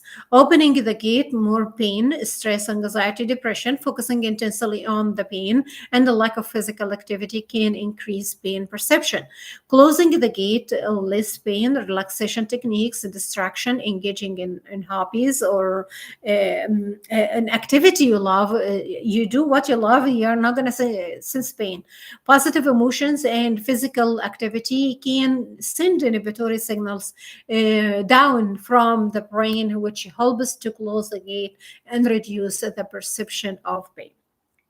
This explains the phenomena such as soldiers in the battle not feeling a serious injury until after fight is over, because the brain prioritizes survival over pain perception in that context. There is see so they are normal and everything, and this has happened if after every traumatic event that there is numbness and there's denial. There are stages for trauma processing. So, but once the body is settled and the memory is already consolidated, so there the body keeps the scores. The gate control theory provides the physiological basis for several pain management techniques, including transcutaneous electrical nerve stimulation, or TNS, delivers electrical impulses via electrodes to stimulate the large A beta fibers, which activates the gate closing mechanisms. Massage and acupuncture, these manual therapies stimulate large diameter sensory fibers, the power of the touch. That's the connection. That is the language that the body that attuned to, helping to close the pain gate. While modern neuroscience acknowledges the mechanism are more complex than a simple gate, open shut, so turn on and off. So the core concept of the theory remains highly influential in understanding pain modulation and guiding pharmacological pain interventions. This for informational. That is only not a diagnostic or a consult. This is only for sharing as an educational for educational purpose. So let us compare this the Benge theory and the gate control theory of pain and other theory that may present with more sophisticated or more up-to-date approach in understanding pain. That is the neurometrics theory of pain. And metrics is now looking at the whole person, looking for triangulation, multiple resources, multiple factors, not a singularity. So the neuromatrix theory in pain proposed by Ronald Melzack in 1990. So built this upon and extended the gate control theory by emphasizing that pain is not merely the result of sensory input from injured tissue, but rather a complex, multidimensional experience generated by neural networks in the brain, the dynome. So how the whole brain works to perception of pain. According to this theory, pain arises from the activation of widespread neurometrics and network neurons distributed across multiple brain regions, including the thalamus, cortex, the limbic system. The neurometrics integrate sensory, cognitive, and emotional information to produce a unique experience of pain. So the main thing now is the experience, and after the exposure of the experience, what has been activated, what drives. So unlike the gate control theory, which primarily focuses on the spinal mechanisms regulating the transmission of the nociceptor signals, the neurometrics theory recognizes pain as an output for the brain, a perceptual experience shaped by genetic, prior experience, psychological state, and an environmental context. In this model, the brain continuously generates neurosignature. So here, guys, whatever you are, we are making decisions every single second with your thoughts, with your beliefs, with your attitudes, with your choices, with your decisions, with your attention. And attention is so important. What are you paying attention to? We would like a purification of attention because we would like declutter attention. We attune to many things that disturb the central nervous system, and we don't know over time. I call it the second-hand disease. The second-hand disease. You are not actually anticipating in the process, but you are perceptual of the attention and the focus to the signaling from the inside the external environment, plus what is happening along along the years in your internal environment. So we have to have the declutter of external attention. What are you paying attention to? Narrow down, eliminate, set limits, boundaries, filter, try to focus on what matters, what is the priority I have to have in this day. That is not easy to take, but it needs a commitment. It needs like a willfulness that something needs to change, and it is not outside of me, it is inside of me. Something need to change, and I have to start to understand that. So neurosignature, a pattern of neural activity, is representing the body's perception of self. Pain can therefore occur even in the absence of referral injury. Yeah. So the history of the injury, the memory of the injury, the recalling, the all of this, that is all biopsychosocial. That is all electropyochemistry. That is all activating what is not needed or unwanted electromechanism or chemical neurochemical mechanism. So is here pain can therefore occur even in the absence of the peripheral injury, as seen in condition like phantom limb pain. That is experience. That is experience, and one of the neuroscientists that it's really good. I want to see this video because he used very innovative approach in removing the barrier of the sensation of the phantom limb that the perceptual experience of pain. Uh,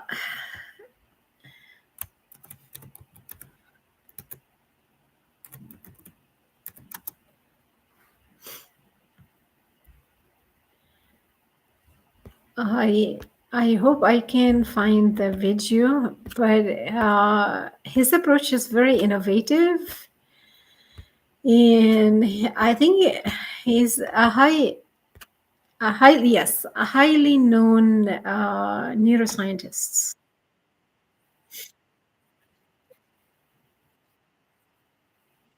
And you can see this video as well. He has multiple. He's so uh, genius and innovative. Was he used the mirror for the patient to talk to the lamp.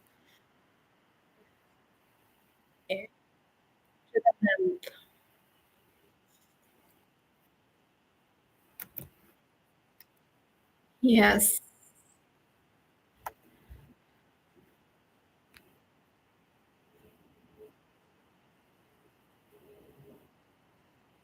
yes. It's in San Diego.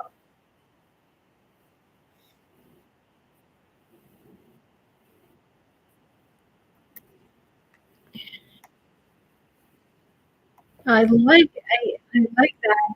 It is. This is like the practitioner-patient relationship, and it is based on mutual understanding, respect, and compassion.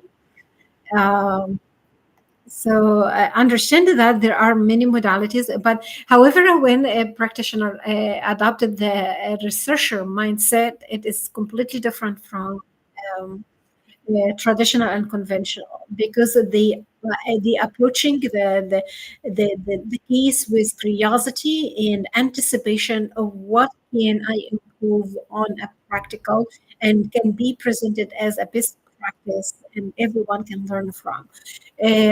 That's a whole different. But I hope you see, he's a well distinguished neuroscientist, and I love to see, as I shared multiple videos, I love to see this, who not taking the the profession as they are living it. They are living it, and they are, their conversation with it is like changing life without asking for changing life.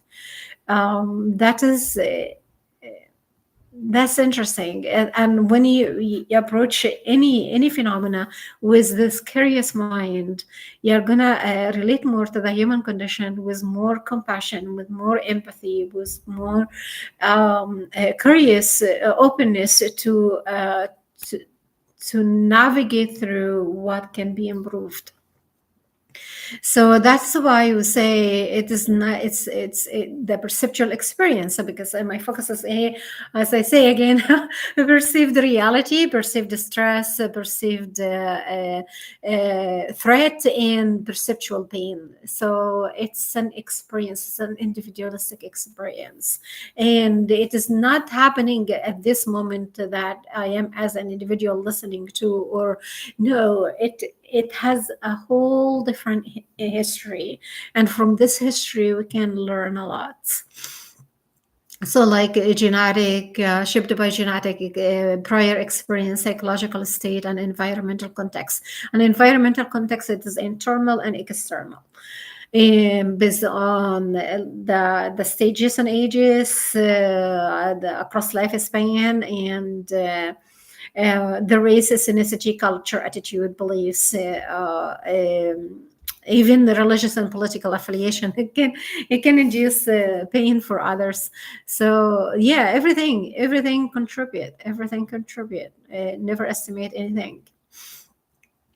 So I am here into so as seen like condition like phantom limb pain, fibromyalgia, and chronic regional pain syndrome. Even with this, with the autoimmune, and the the neuro-emotional language that being adapted after realizing, oh, my body is reacting this way, so I have to speak to my body as if that we are learning from in one another, but I have to shift the dialogue that I am talking to my body. So I am giving them the right recipe, the right equation, the right words, the right perspective, so your body will regulate and comes gradually to the state uh, of of balance. Gradually, it takes time. So, where the near matrix continues to produce pain signals independent of incoming nociceptive input.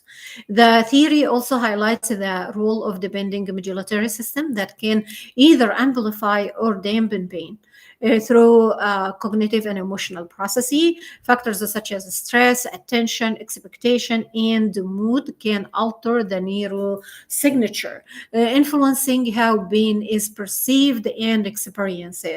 This understanding has profound clinical implications, emphasizing the importance of addressing the biopsychosocial aspects of pain through interventions that target not only the body but also the mind and the power of the mind. That is what I learned like deeply, like it opened my eyes to a world I haven't been aware of, and say many things. That is why. So, if we understand the power of the mind, that is what the enemy is after. Is Yes, is how to disorient this mind, and that is not a healthy approach or a healthy way of thinking. So we have to be aware of that. Is it here to disorient the focus, or this is to make me aware and learn from? So you have to ask and to be your own detective and you or investigator. Don't wait on anything or anyone to explain it to you.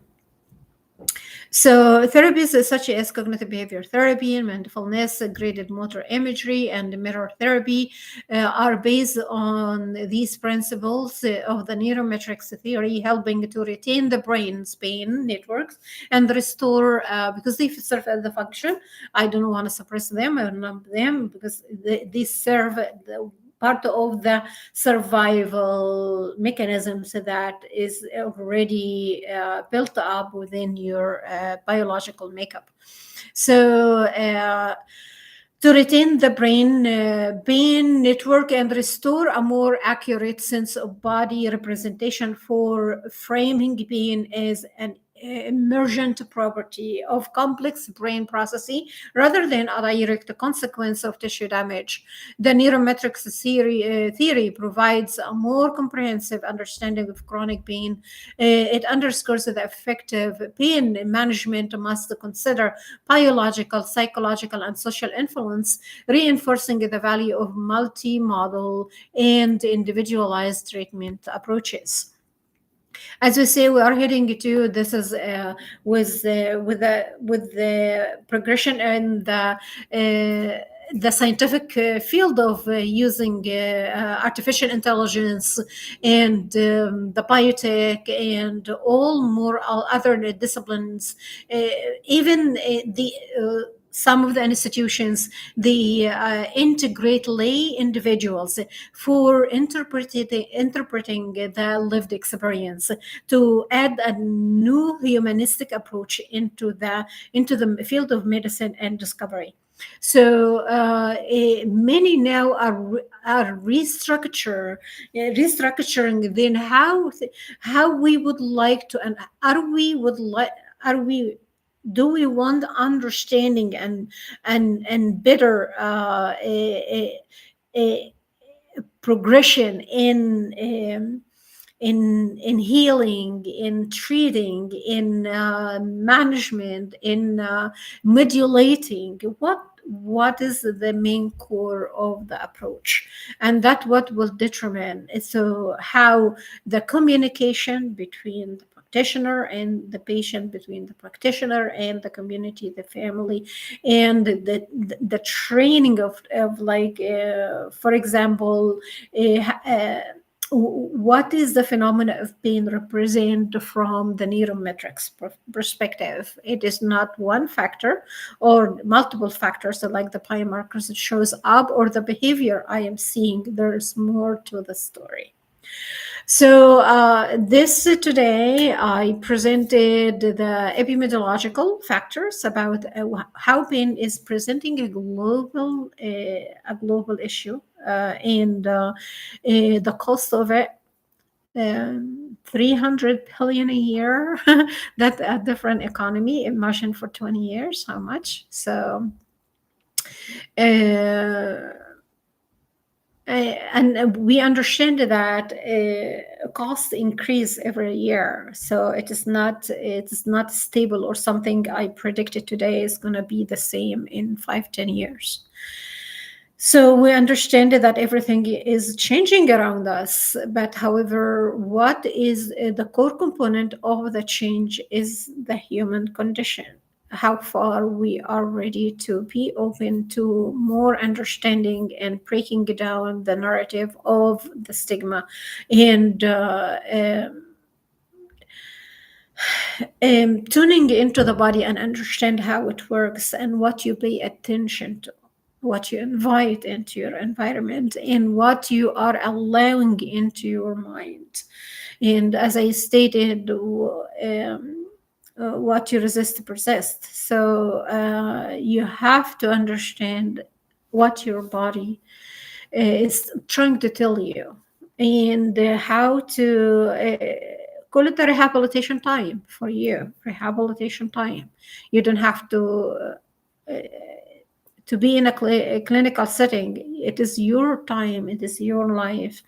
How to start this from early age, and talking not about other things that may deviate the person from the healthy behavior, and try to understand, to connect to the mind and brain and the body from early age with a dialogue that will put insights more on the molecular and cellular mechanisms of the perceptual pain experience. So I wish you well, and I hope part two is adding to the metrics little by little. Is gonna figure it out, and integrating multiple factors and pathways, and we do know, and other biosystems that how they play a heavy role in the in understanding pain and what is mean by physical and perceptual. So, peace.